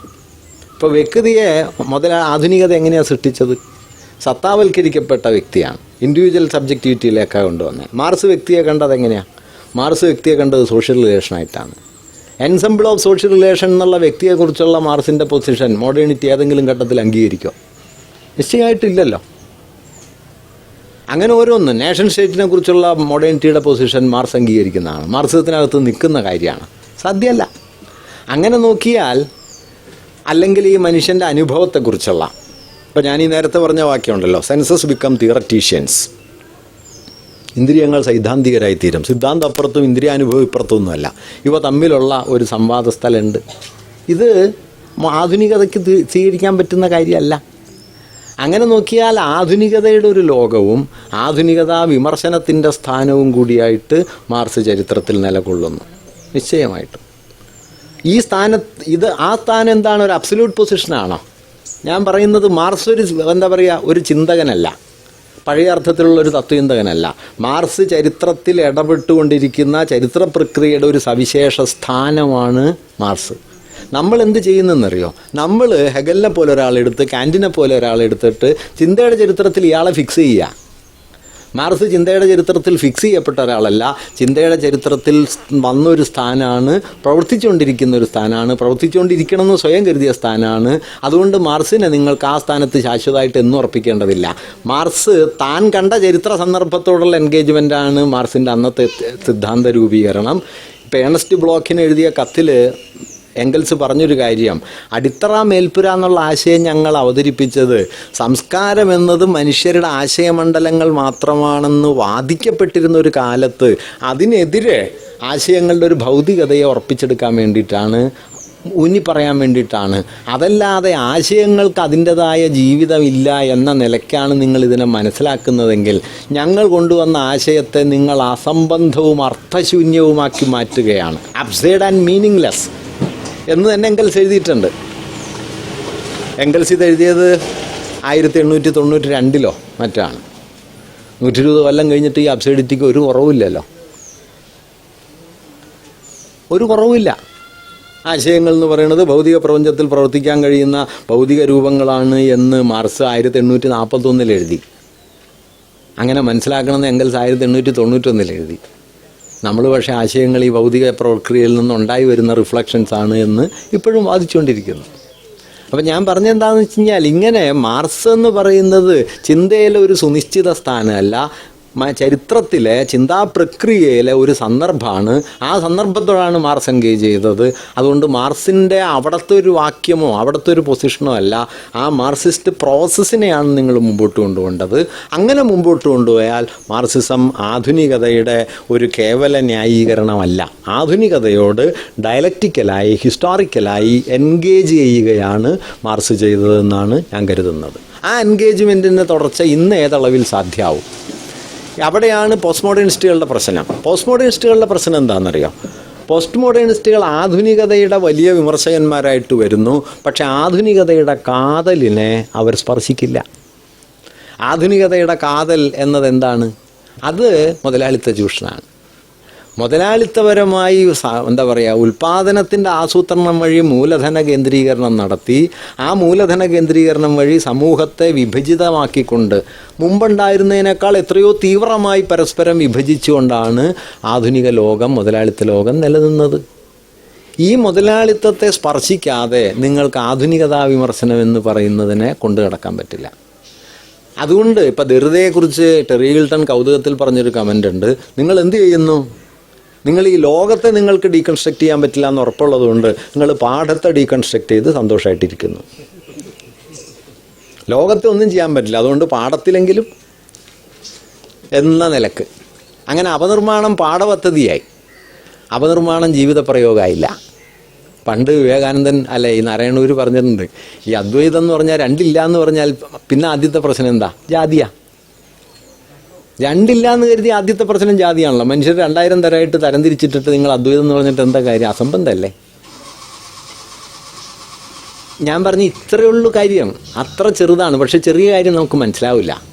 ഈ ശങ്കരാചാര്യരൊക്കെ ഇത്രയും പറഞ്ഞിട്ട് ഈ കാര്യം മൂപ്പർക്ക് തിരിഞ്ഞില്ല. ഇതൊഴിച്ച് ബാക്കിയെല്ലാം തിരിഞ്ഞു. എന്തൊരു പണ്ഡിതനാണ്, വല്ല കാര്യമുണ്ടോ? അപ്പം അതൊരു കൗതുകമുള്ള കമൻറ്റ് പറയാം കേട്ടോ. നാരായണഗുരുവിനെ കാണാൻ ഈ പുന്നശ്ശേരി നീലകണ്ഠ ശർമ്മ എന്നോ. അപ്പോൾ പുന്നശ്ശേരി വലിയ മനുഷ്യനാണ്, ഞാൻ കുറ്റം പറയല്ല. അപ്പോൾ പുന്നശ്ശേരി നാരായണഗുരുവോട് സംഭാഷണ മധ്യേ പറഞ്ഞു, ഒരാളെ കണ്ടാൽ അയാളുടെ ജാതി മനസ്സിലാവും, കണ്ടാൽ മതി. നാരായണഗുരു ചോദിച്ചു, അങ്ങനെ കണ്ടാൽ മനസ്സിലാവുമോ? ഉറപ്പായിട്ടും മനസ്സിലാവും, ഒരാളെ കണ്ടാൽ അയാളുടെ ജാതി പറയാം. അപ്പോൾ ഗുരുവിൻ്റെ ആശ്രമത്തിലാണ് അവിടെ. അപ്പോൾ ഗുരു പറഞ്ഞു, ആ നാരായണൻകുട്ടി ഒന്ന് വിളിക്കൂ എന്ന് പറഞ്ഞു. ഗുരുവിൻ്റെ സ്വാമിയുടെ ശിഷ്യന്മാർ പോയി നാരായണൻകുട്ടി എന്ന് പറഞ്ഞൊരു കുഞ്ഞാണ്, ആ കുഞ്ഞിനെ വിളിച്ചുകൊണ്ട് വന്നു. പുന്നശ്ശേരിയോട് ചോദിച്ചു, എന്താ ഈ കുട്ടിയുടെ, എന്ത് ജാതിയായി കുട്ടിയുടെ? പറഞ്ഞു, ഈ കുഞ്ഞ് ബ്രാഹ്മണനാണ് എന്ന് പറഞ്ഞു. വേറൊരു കുട്ടി വിളിക്കാൻ പറഞ്ഞു, കേശവൻ എന്നോ മറ്റോ പേര്. ഇതെന്താണെന്ന് ചോദിച്ചു. ഇയാൾ ശൂദ്രനോ അതിൽ താണാളാണോ എന്ന് പറഞ്ഞു.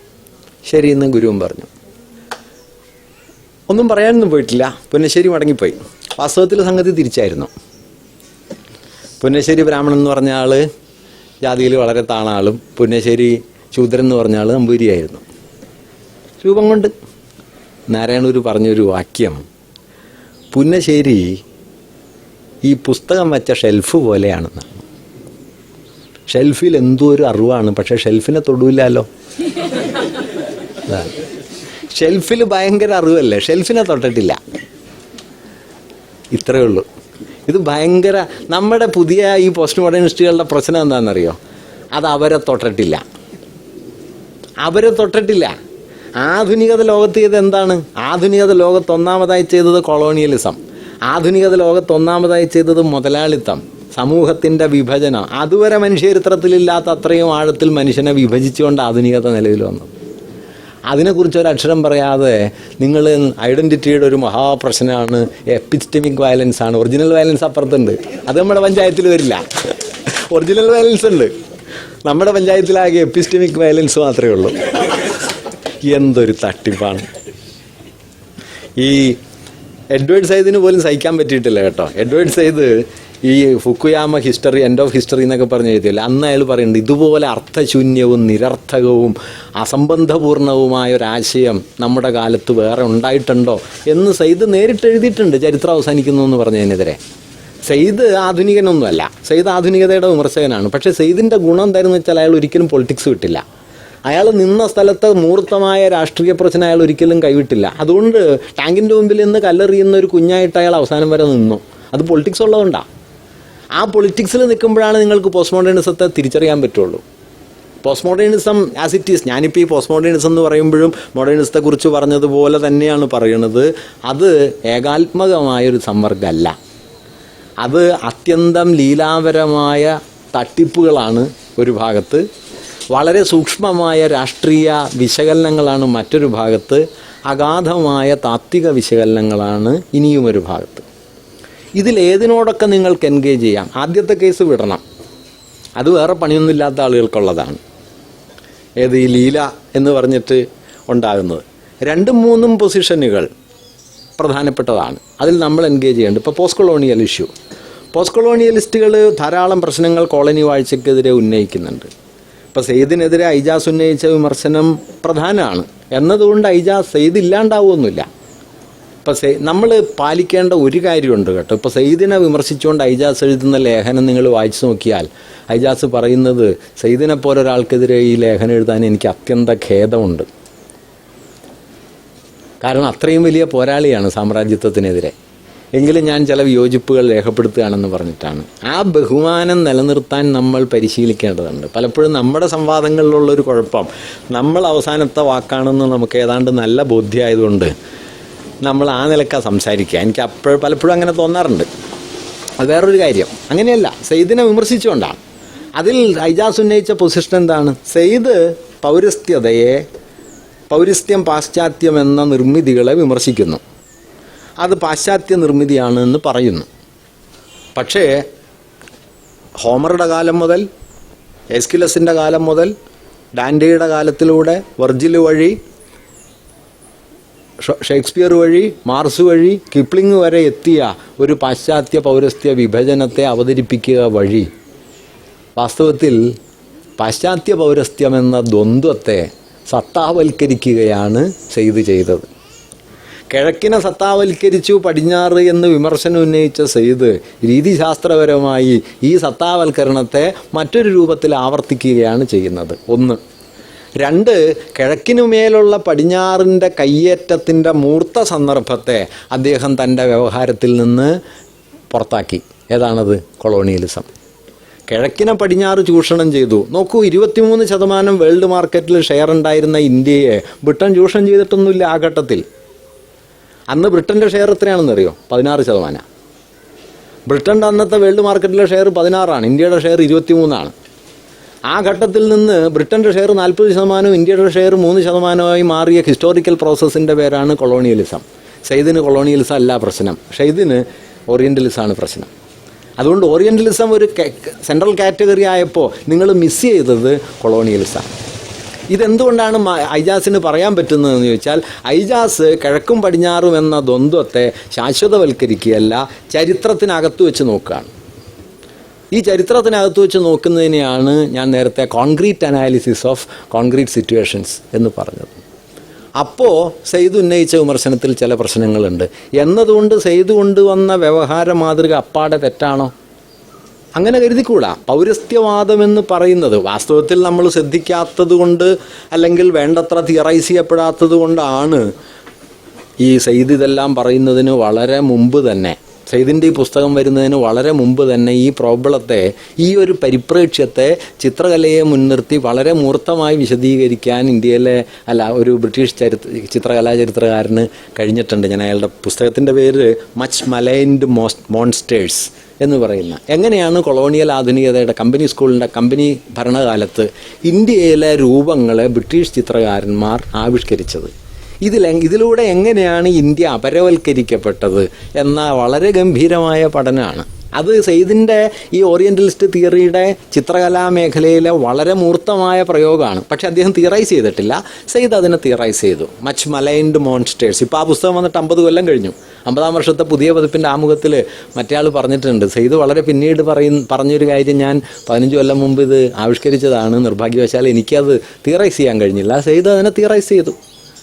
ഇന്ന് നമ്മളുടെ ലോകധാരണയിൽ ഓറിയൻ്റലിസം എന്ന് പറയുന്നത് പ്രധാനപ്പെട്ട ഒരു അണ്ടർസ്റ്റാൻഡിംഗ് ആണ്. പക്ഷെ അതിൻ്റെ അകത്ത് ഈ വൈരുദ്ധ്യമുണ്ട്.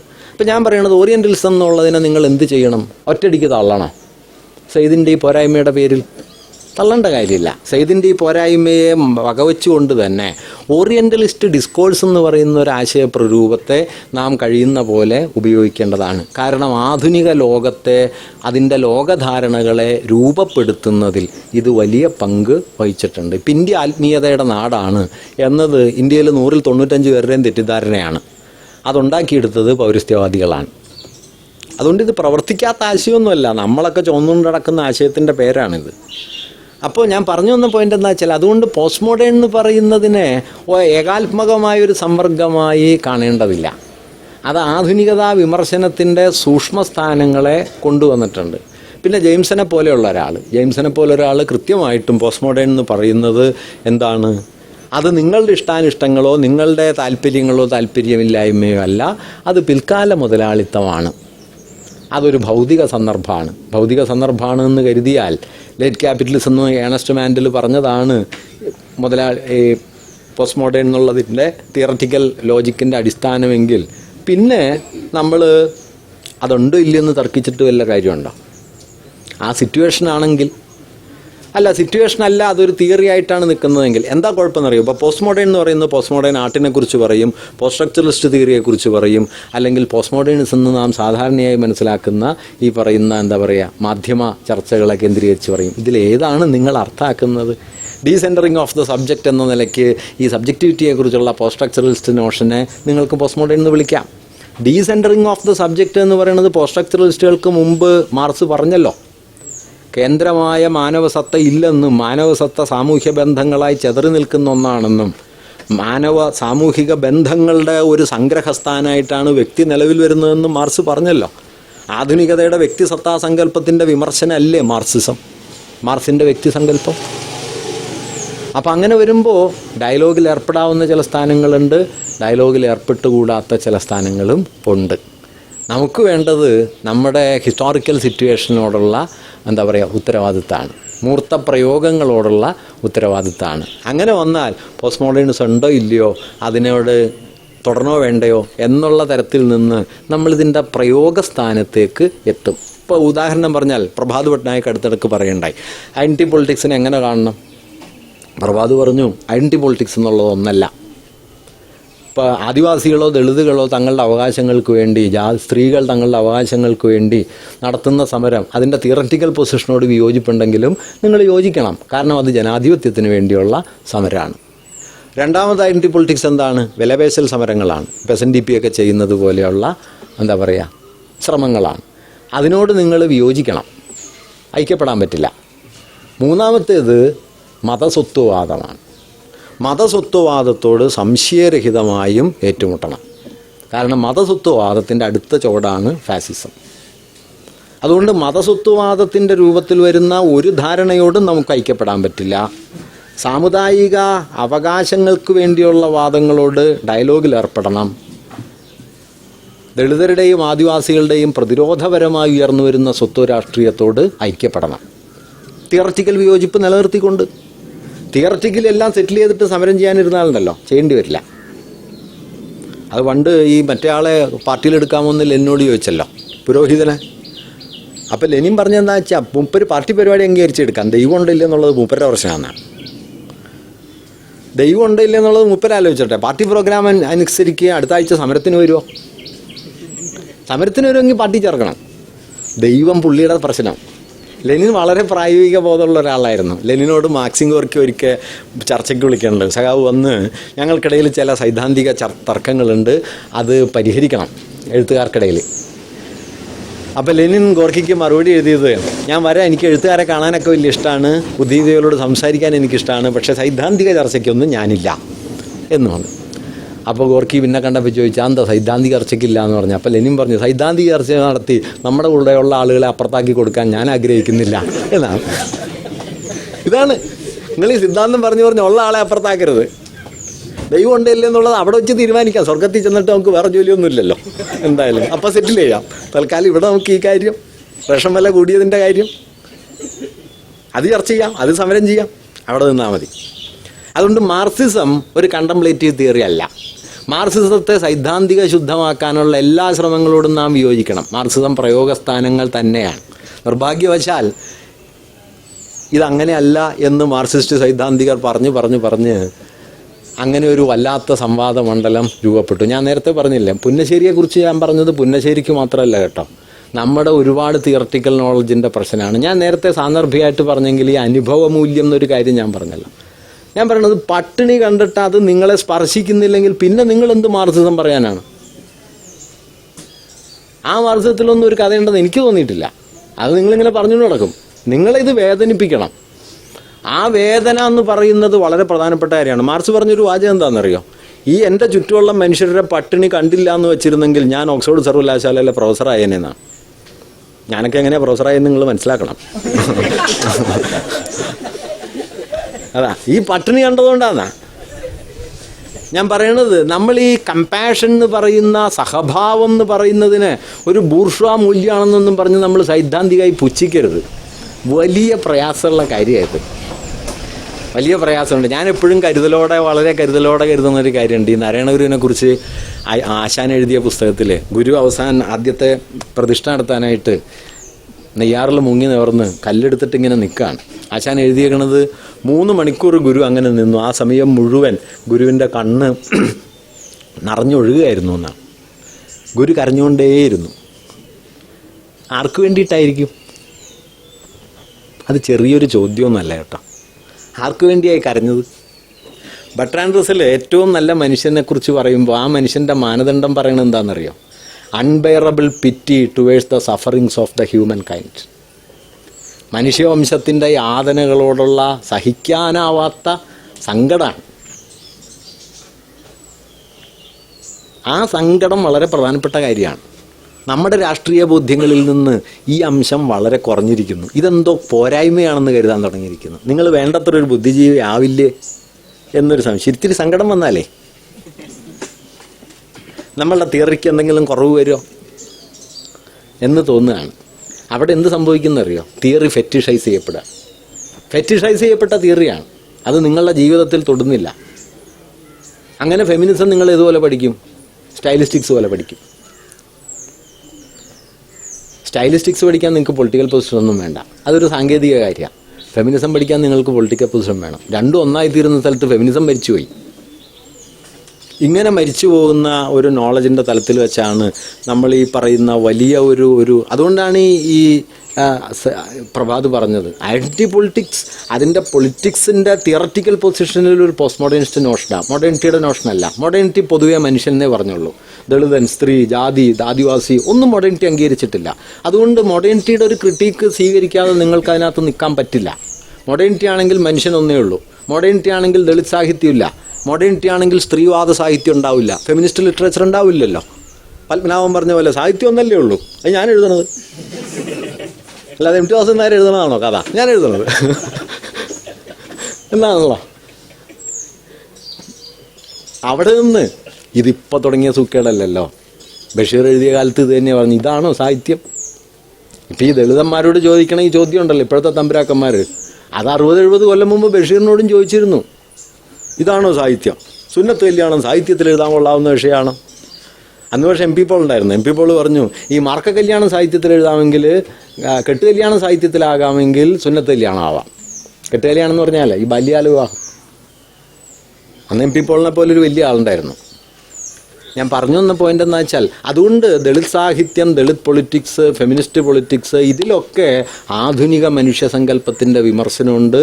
ആ വിമർശനത്തിൽ പൊളിറ്റിക്കലി പോസിറ്റീവായ പൊസിഷനുമുണ്ട്. പക്ഷെ അതിൻ്റെ പേരിൽ നമ്മൾ എന്താ പറയുക, ഇപ്പോൾ പിഡോഫീലിയക്ക് വേണ്ടിയുള്ള ന്യായവാദങ്ങളെ, വേശ്യാവൃത്തിയെ, സെക്സ് വർക്ക് എന്ന് പറഞ്ഞിട്ട് അത് ലെജിറ്റിമൈസ് ചെയ്യാൻ വേണ്ടി നടക്കുന്ന മുതലാളിത്തത്തിൻ്റെ വെറും കച്ചവടങ്ങളെ, ഏതു തരത്തിലുള്ള കയ്യേറ്റങ്ങൾക്കും സാധൂകരണം ഉണ്ടാക്കുന്ന സിദ്ധാന്തങ്ങളെ, അതിനെ നമ്മൾ പോസ്റ്റ് മോഡേൺ എന്ന് പറഞ്ഞ് ഇതിൻ്റെ കൂടെ ചേർക്കുകയും ചെയ്യരുത്. അതുകൊണ്ട് ഈ ഹോമോജനൈസ് ചെയ്യുന്ന ഈ യുക്തി ഉണ്ടല്ലോ, അത് തന്നെ അസംബന്ധമാണ്. അത് തിയററ്റിക്കലായിട്ട് നമ്മൾ ഹോമോജനൈസ് ചെയ്തുകൂടാ എന്നാണ് എൻ്റെ പൊസിഷൻ. ഞാൻ ഈ പറഞ്ഞത് വളരെ കൂടിപ്പോയെന്ന് എനിക്ക് അറിഞ്ഞുകൂടാ. ഞാൻ അതിൻ്റെ എന്താ പറയുക, ഞാനിതിന് എസ് ഓർ നോ ക്വസ്റ്റ്യൻ അല്ല എന്ന് പറയായിരുന്നു. നിങ്ങൾ ഈ കോൺക്രീറ്റ് സിറ്റുവേഷനിൽ വന്നാൽ മാത്രമാണ് ഇതിനോട് ഡീൽ ചെയ്യാൻ പറ്റുള്ളൂ. അല്ലാതെ കൊട്ടത്താപ്പിന് എടുത്തിട്ട് പോസ്റ്റ് മോഡേണിസം ശരിയാണോ തെറ്റാണോ എന്നുള്ളത് എസ് ഓർ നോ ക്വസ്റ്റ്യൻ. അത് പരീക്ഷ എഴുതാൻ കൊള്ളാം. പരീക്ഷ എഴുതി ജയിക്കുകയും ചെയ്യും, ജീവിതത്തിൽ തോറ്റുപോകും, അത്രേ ഉള്ളൂ. അതുകൊണ്ട് നമ്മൾ ഈ ജീവിതത്തോട് മൂർത്തമായി പ്രതിബദ്ധമായിരിക്കുക എന്ന് പറയുന്നത് ഈ പറഞ്ഞ ഒരു അങ്ങനെ വരുമ്പോൾ നമ്മൾ ഇപ്പോൾ ദൈവവിശ്വാസിയോട് വിയോജിച്ചുകൊണ്ട് തന്നെ ദൈവവിശ്വാസിയോട് സംവദിക്കുന്നല്ലോ. ദൈവവിശ്വാസത്തോട് സാത്വികമായി വിയോജിച്ചുകൊണ്ട് തന്നെ ദൈവവിശ്വാസിയോടൊപ്പം ചേർന്ന് നിൽക്കുന്നല്ലോ. അതുപോലെ ദളിതത്വം എന്ന് പറയുന്നതിൻ്റെ തിയററ്റിക്കൽ പൊസിഷനോട് വിയോജിച്ചുകൊണ്ട് തന്നെ ദളിത് സമരങ്ങളോട് ഐക്യപ്പെടുന്നു. അതിലൊരു പ്രശ്നമില്ല. കാരണം മനുഷ്യൻ അന്തിമമായി എന്താണ് എന്ന ചോദ്യത്തിന് 2 ഉത്തരമുണ്ട്. പക്ഷേ മനുഷ്യൻ്റെ മുമ്പിലുള്ള ജാതിമർദ്ദനം എന്ന പ്രശ്നത്തിൽ ഒറ്റ ഉത്തരവേ ഉള്ളൂ. അത് അവസാനിക്കണം. അത് അവസാനിക്കണമെങ്കിൽ മനുഷ്യൻ എന്താണെന്നുള്ളതിൻ്റെ ഉത്തരം ആദ്യം വന്നെന്ന് വാശി പിടിക്കണ്ട. അത് വാശി പിടിക്കുന്ന ആരാന്നറിയോ? അത് കണ്ടംപ്ലേറ്റീവ് തിങ്കിങ് ആണ്. അവിടെ നിങ്ങളുടെ ചിന്ത പ്രയോഗത്തിൻ്റെ ചിന്തയല്ല, നിങ്ങളുടെ ചിന്ത ധ്യാനത്തിൻ്റെ ചിന്ത. മാർക്സ് പറഞ്ഞ ഏറ്റവും കാതലുള്ള വാക്യം അതുകൊണ്ട് തന്നെ Philosophers have only interpreted the world. The problem is to change it. അത് തിരിയാത്ത ഒരാൾക്ക് മാർക്സിസം തിരിഞ്ഞു എന്ന് ഞാൻ കരുതുന്നില്ല കേട്ടോ. അത് തിരിയാതെ നിങ്ങൾക്ക് മാർക്സിസം തിരിയില്ല. You have to change. That means you have to intervene. Where to intervene? In the given conditions. അല്ലാതെ ഒരു ആദർശാത്മകമായ സ്ഥലം വന്നിട്ട് നിങ്ങൾക്ക് ഇടപെടാനൊന്നും പറ്റില്ല. ഉള്ളതെന്തോ അതിൻ്റെ അകത്ത്. ഉള്ളതിൽ ജാതി ബന്ധം ഉണ്ടാവും, ഉള്ളതിൽ മതം ഉണ്ടാവും, ഉള്ളതിൽ ലിംഗബന്ധങ്ങളുണ്ടാവും. അതിനകത്ത് ഇടപെടാൻ പറ്റും. അത് ചരിത്രം നമുക്ക് തരുന്ന ഒരു സ്പേസാണ്. അവിടെയാണ് ഇടപെടുക. അല്ലാതെ ചരിത്രബന്ധങ്ങളൊന്നും ഇല്ലാത്തൊരു ആദർശ സ്ഥാനത്ത് ഞങ്ങൾ ശുദ്ധ സൈദ്ധാന്തികരായിട്ട് ഇടപെടും എന്നത് ഒരിക്കലും ഇടപെടാതിരിക്കാൻ വേണ്ടിയിട്ടുള്ള ഒരു മർത്തുകളിയാണ്. പണ്ട് ഞങ്ങൾ മാരാശി പറഞ്ഞിരുന്ന ഒരു കാര്യം എന്ന് വെച്ചാൽ സർവ്വരാജ്യ തൊഴിലാളികളെ സംഘടിക്കുകയും തൃപ്പൂണിത്തറക്കാർ മാത്രം ഇങ്ങോട്ട് മാറി നിൽക്കുകയും എന്നാണ് ഞങ്ങൾ അവസാനം എന്നാ. അപ്പം അതല്ല, നമ്മളും കൂടി ചേർന്നിട്ട് സംഘടിച്ചാൽ മതി. അങ്ങനെ സംഘടിപ്പിക്കുന്ന കുറേ പ്രശ്നം ഉണ്ടാവും. എനിക്ക് കൗതുകമുള്ളൊരു വിശദീകരണം ഈ അഴീക്കോട് മാഷ് പറഞ്ഞു. അഴീക്കോട് അങ്ങനെ സിദ്ധാന്തമൊന്നും പറയുന്ന ആളല്ല, എങ്കിലും മൂപ്പര് ഒരു ഘട്ടത്തിൽ പറഞ്ഞ് എനിക്ക് നല്ല ഇഷ്ടമായി. ഈ മോഹൻലാലായിട്ട് വഴക്കുണ്ടായല്ല. അന്ന് നിങ്ങൾ ഓർക്കണം കേട്ടോ, കേരളത്തിൽ തിലകന് വേണ്ടി പറയാൻ ഒറ്റ ആളുണ്ടായിട്ടുള്ളൂ, അത് അഴീക്കോടാണ്. നമുക്ക് വലിയ പുച്ഛാണ്. പക്ഷെ മാഷ് അന്ന് നന്നായി പറഞ്ഞു. ഇയാക്കടെ തലയിൽ ഒരുന്നുമില്ലല്ലോ, കഷണ്ടിയല്ലേ, എൻ്റെ മുടി നോക്ക്, ദാ ഒറിജിനലാണെന്നൊക്കെ പറഞ്ഞു. അങ്ങനെ പറയാവുന്നതൊക്കെ പറഞ്ഞ് വഷളായി, അത് വേറെ കാര്യം. എങ്കിലും പുള്ളി പറഞ്ഞതിൽ പ്രധാനമായിരുന്നു ഈ തിലകനെ ഇവർ ഒറ്റപ്പെടുത്തി. ഇന്നിപ്പോൾ പിഴയടയ്ക്കാൻ പറഞ്ഞല്ല, വിനയനെ ഒഴിവാക്കിയതിന് പിഴയടയ്ക്കാൻ പറഞ്ഞല്ല. ഇതാദ്യം പറഞ്ഞ ആളായിരുന്നു മാഷ്. അന്ന് മാഷോട് ഒരു ഇൻ്റർവ്യൂവിൽ ഒരാൾ ചോദിക്കുന്നുണ്ട്, ഇങ്ങനെ ഈ സിനിമാക്കാരോടും കണ്ണി കണ്ടവരോടും ഒക്കെ വഴക്കുണ്ടാക്കാൻ പോകണം, മാഷ്ക്ക് കുറച്ചുകൂടി ഗൗരവമുള്ള കാര്യങ്ങൾ പറഞ്ഞ് പോയാൽ പോരെ, ഒരു നിലവാരമുള്ള കാര്യത്തിൽ. മാഷ് പറഞ്ഞ മറുപടി എന്താണെന്നറിയോ? ഞാനൊരു വഴി കൂടി പോകുന്നു, അവിടെ കുറച്ച് ചെളി കിടക്കുന്നു, ഞാനത് കോരിക്കളയുന്നു. അങ്ങനെ കോരിക്കളയുമ്പോൾ എൻ്റെ മേത്ത് ചെളിയാവും, പക്ഷെ പിന്നാലെ വരുന്നവരുടെ മേത്ത് ചെളിയാവില്ല. ഞാൻ മാറിപ്പോയാൽ ബാക്കി വന്നവരുടെ മേത്ത് ചെളിയാവും. ഈ കോരിക്കളയണ പണിയാണ് നമ്മുടെ, അല്ലാതെ മാറിപ്പോണ പണിയല്ല. ചെളി പറ്റാതിരിക്കണ പണിയല്ല, കോരിക്കളയണ പണിയാണ്. അങ്ങനെ കോരിക്കളഞ്ഞാലോ നിങ്ങൾ അഴുക്കാവും.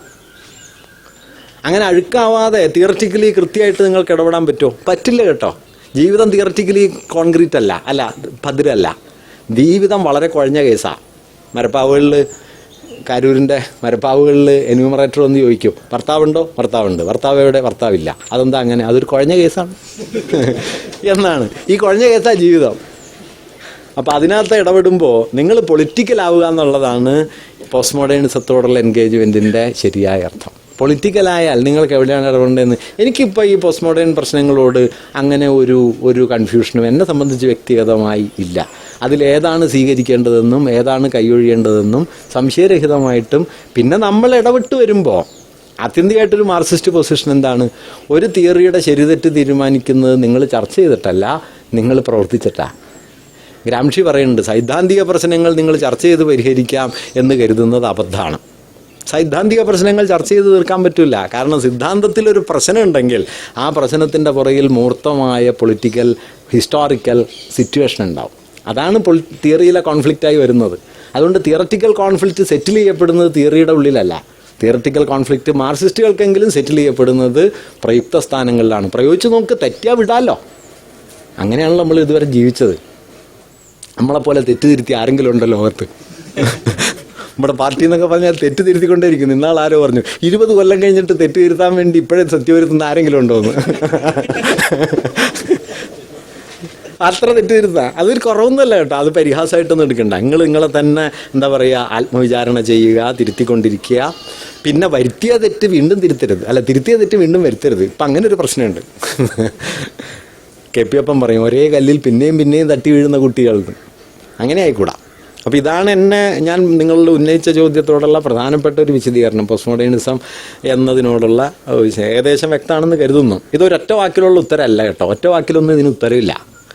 ഇത് ഉത്തരമാവണമെന്നൊന്നുമില്ല. ഞാനിതിനോട് എൻഗേജ് ചെയ്യാൻ ശ്രമിക്കുകയാണ്, ഈ പ്രോബ്ലത്തോട്. അല്ലാതെ ഒരു ഫൈനൽ എസോർണോ അല്ല ഞാൻ പറയുന്നത്. ആ ഫൈനൽ എസോർണോ എൻ്റെ ഒരു തോന്നൽ വളരെ കണ്ടംപ്ലേറ്റീവ് ആയിരിക്കും. അത് അൺമാർസിയനായിട്ടുള്ള ഒരു പൊസിഷനായിരിക്കും. പക്ഷേ തിയററ്റിക്കലി ഒരു കാര്യം പറയാം. പോസ്റ്റ് മോഡേണിസ്റ്റുകൾ എടുക്കുന്ന തിയററ്റിക്കൽ പൊസിഷൻ സത്യം സമ്പൂർണ്ണ ആപേക്ഷികമാണ് അല്ല. സത്യം സമ്പൂർണ്ണ ആപേക്ഷികമല്ല, സത്യം ചരിത്രപരമാണ്, ഹിസ്റ്റോറിക്കലാണ്. ഹിസ്റ്റോറിക്കലായി രൂപപ്പെടുന്ന സത്യമോ അത് സാമൂഹ്യ ബന്ധങ്ങൾ, അധികാരം, ഇങ്ങനെ പലതും കലർന്നതും ആണ്. കേവല സത്യങ്ങളില്ലേ? കേവല സത്യങ്ങളുണ്ട്. എവിടെ? ചിന്തയുടെ മണ്ഡലത്തിൽ, അബ്സ്ട്രാക്ഷൻ്റെ തലത്തിൽ. ആബ്സ്ട്രാക്ഷനെയാണോ അതോ നിങ്ങളുടെ ജീവിതത്തെയാണോ നിങ്ങൾ പരിഗണിക്കുന്നത്? അതുകൊണ്ട് സത്യം കേവലമായിട്ടുണ്ടോ എന്നുള്ളത് പോലും വാസ്തവത്തിൽ ആ ചോദ്യത്തിലൊരു പ്രശ്നമുണ്ട് മാർക്സിസ്റ്റ് നോഷൻ വെച്ച്. ഞാൻ പറഞ്ഞ മനസ്സിലായോ? കേവല സത്യത്തിൻ്റെ ഒരു ഡൊമൈൻ അപ്പുറമുണ്ടെന്ന് കരുതിയിട്ടാ.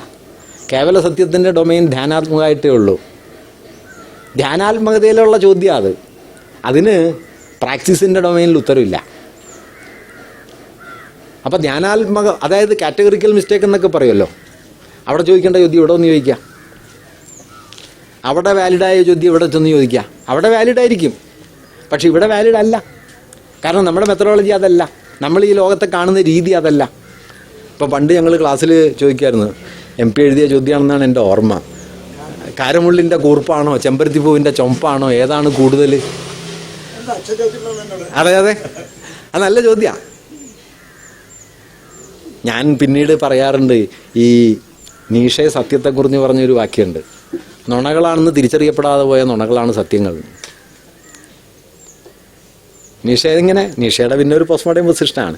അപ്പോൾ ഈ ചോദ്യം ശരിയല്ല എന്ന് മനസ്സിലാവണമെങ്കിൽ നിങ്ങൾക്ക് 2 കാര്യം അറിയണം.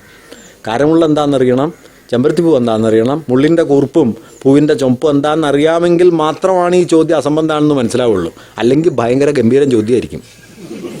മനസ്സിലായല്ലോ? അതുകൊണ്ട് ഈ ചോദ്യം തെറ്റാവണ എപ്പോഴാണെന്നറിയോ? നിങ്ങളുടെ അണ്ടർസ്റ്റാൻഡിങ്ങിൻ്റെ ഭാഗമായിട്ടാണ്, നിങ്ങളുടെ അനുഭവജ്ഞാനത്തിൻ്റെ ഭാഗമായിട്ട് ഈ ചോദ്യം തെറ്റാവണത്. കേവലമായ ചോദ്യമാണെങ്കിൽ ചോദ്യം ശരിയാണല്ലോ.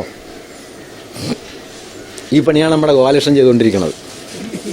നമ്മുടെ ഗോപാലകൃഷ്ണൻ്റെ പ്രസംഗമുണ്ടല്ലോ, അദ്വൈതമാണ് ക്വാണ്ടം മെക്കാനിക്സാണ് അദ്വൈതം. ഈ പഞ്ചായത്തിൽ ആർക്കും അറിഞ്ഞൂടെ എന്താന്ന്? സി രാധാകൃഷ്ണൻ ഇപ്പോൾ പുതിയ സിദ്ധാന്തം കണ്ടുപിടിച്ചു, ബിഗ് ബാങ് ഒക്കെ പോയി, ഇതാ ഞാൻ വന്നിരിക്കുന്നു, 11ാമത്തെ അവതാരം. എന്തെല്ലാം സഹിക്കണം, എന്തൊക്കെ കണ്ടുവേണം കണ്ണടയ്ക്കാൻ എന്നാ ഞാനിത് വായിച്ചപ്പോൾ ആലോചിച്ച്. നമ്മൾ ആരോടൊക്കെ ഏറ്റുമുട്ടണം? ഭയങ്കര സങ്കടമാണ്. പുള്ളിയാണെങ്കിൽ ഭയങ്കര മതനിരപേക്ഷവാദിയാ. എന്ത് ചെയ്യും? നമ്മൾ ഗോപാലകൃഷ്ണൻ പറഞ്ഞാൽ സഹിക്കും, അതിൻ്റെ പോട്ട്. ഇതെന്ത് ചെയ്യും? ഇത് കൊടുക്കുന്ന വാല്യൂ എത്ര വലുതാ? ഇതാണ് പ്രശ്നം. ഇവരൊക്കെ ഉണ്ടാക്കി കൊടുക്കുന്ന ഈ എന്താ പറയുക, അവരുടെ കൾച്ചറൽ ക്യാപിറ്റൽ മുഴുവൻ കൊണ്ടുപോയി അപ്പുറം ഡെപ്പോസിറ്റ് ചെയ്യുകയാണല്ലോ. നമ്മൾ ആ നിലക്ക് അവരുടെ കയ്യിലുള്ളത് തിരിച്ച് ഇങ്ങടാക്കാൻ നോക്കുമ്പോഴാണ് ഇവിടെ ഉള്ളതെല്ലാം കൂടി കൊണ്ടുപോയി അപ്പുറം കൊടുക്കുന്ന പണി ചെയ്യുന്നത്. അപ്പം ഞാൻ പറഞ്ഞു തന്നെ എന്താണെന്ന് വെച്ചാൽ, അതുകൊണ്ട് നമ്മളിപ്പോൾ സയൻസിനെ കുറിച്ചിട്ടായാലും യാഥാർത്ഥ്യത്തെക്കുറിച്ചിട്ടായാലും അതിൻ്റെ ഹിസ്റ്റോറിക്കലായ ഇപ്പോൾ മാർക്സിസം എന്താണെന്നുള്ളതിന് ഞാൻ കണ്ടതിൽ ഏറ്റവും നല്ല ഉത്തരങ്ങളിലൊന്ന് ലെനിൻ പറഞ്ഞതാണ്. ഞാൻ നേരത്തെ പറഞ്ഞു, concrete analysis of concrete situation. എന്താണ് മാർക്സിസ്റ്റ് മെത്തഡോളജി? ഫ്രെഡറിക് ജെയിംസൺ ഒറ്റ വാക്യത്തിൽ പറഞ്ഞു, ഹിസ്റ്റോറിസൈസ്, ഓൾവേസ് ഹിസ്റ്റോറിസൈസ്. ഹിസ്റ്റോറിസൈസ് ചെയ്യണം. കേവലം എന്ന് പറയുന്ന ഒന്ന് മാർക്സിസത്തിലില്ല. അത് അറിവാവട്ടെ, പ്രയോഗമാവട്ടെ, സിദ്ധാന്തമാകട്ടെ, മറ്റെന്തോ ആകട്ടെ, you have to locate in a particular historical situation, how it functions there. ഇതാണ് ചോദ്യം. അതല്ലാതെ ഒരു കണ്ടംപ്ലേറ്റീവ് പൊസിഷനൊന്നും ഇല്ല. ഏതാണ്ട് അതാണ് എൻ്റെ ഒരു ഉത്തരം എന്ന പോലെ ഞാൻ പറയുന്ന കാര്യം. ഇത്രയും കേട്ടപ്പോൾ നിങ്ങൾക്ക് ചോദിക്കേണ്ടതെന്ന് തോന്നിയിട്ടുണ്ടാവുമല്ലോ. ഇയാളോട് ഈ നിലയ്ക്ക് ചോദ്യം ചോദിച്ചാലേ. ഇനി ഒരു കാര്യം കൂടി പറയാനുള്ളത്, ഇപ്പോൾ റഫീഖ് ഒരെണ്ണല്ലേ ചോദിച്ചിരുന്നുള്ളൂ. റഫീഖ് പറഞ്ഞ 2 കാര്യത്തിൽ അതിൽ പലതും ഞാൻ ഈ പറഞ്ഞ എൻ്റെ കൂടെ ഉണ്ട്. പിന്നെ റഫീഖ് ചോദിച്ചതിൽ ഈ ഇസ്ലാമിസ്റ്റുകളോട് എന്ത് ചെയ്യണം? എൻ്റെ പൊസിഷൻ ഞാൻ പറയാം. അതാണ് ഇപ്പോൾ നിങ്ങൾ എടുക്കേണ്ടതെന്നൊന്നുമില്ല, അതാണ് ശരിയായ പൊസിഷൻ എന്നുള്ളത് അല്ല. ഞാൻ ഇസ്ലാമിസ്റ്റുകളുമായി ഹിന്ദുത്വവാദികളോടെന്ന പോലെ എന്താ പറയുക, വേദി പങ്കിടാറില്ല പൊതുവിൽ. പക്ഷേ ഇസ്ലാമിസം എന്ന് പറയുന്നത് ഹിന്ദുത്വവാദം പോലെ തന്നെ തുല്യമാണെന്ന് ഹമീദ് ചന്ദോങ്കിലൂരൊക്കെ എടുക്കുന്ന നിലപാട് ഞാൻ സ്വീകരിക്കുന്നില്ല. അതെന്തുകൊണ്ടാണെന്ന് വെച്ച് കഴിഞ്ഞാൽ, ഇസ്ലാമിസ്റ്റ് പൊളിറ്റിക്സ് ഹിന്ദുത്വം പോലെ ഒരു ഫാസിസ്റ്റ് പൊട്ടൻഷ്യൽ ഉള്ളതല്ല. ആഗോളതലത്തിലാണ്, ഇന്ത്യയിലല്ല. 2, ഇന്ത്യയിൽ ഇസ്ലാം എന്ന് പറയുന്നത് ചരിത്രപരമായി അപരവൽക്കരിക്കപ്പെട്ട ഒരു സത്തയാണ്, ഒരു എന്താ പറയുക ഐഡൻറ്റിറ്റിയാണ്.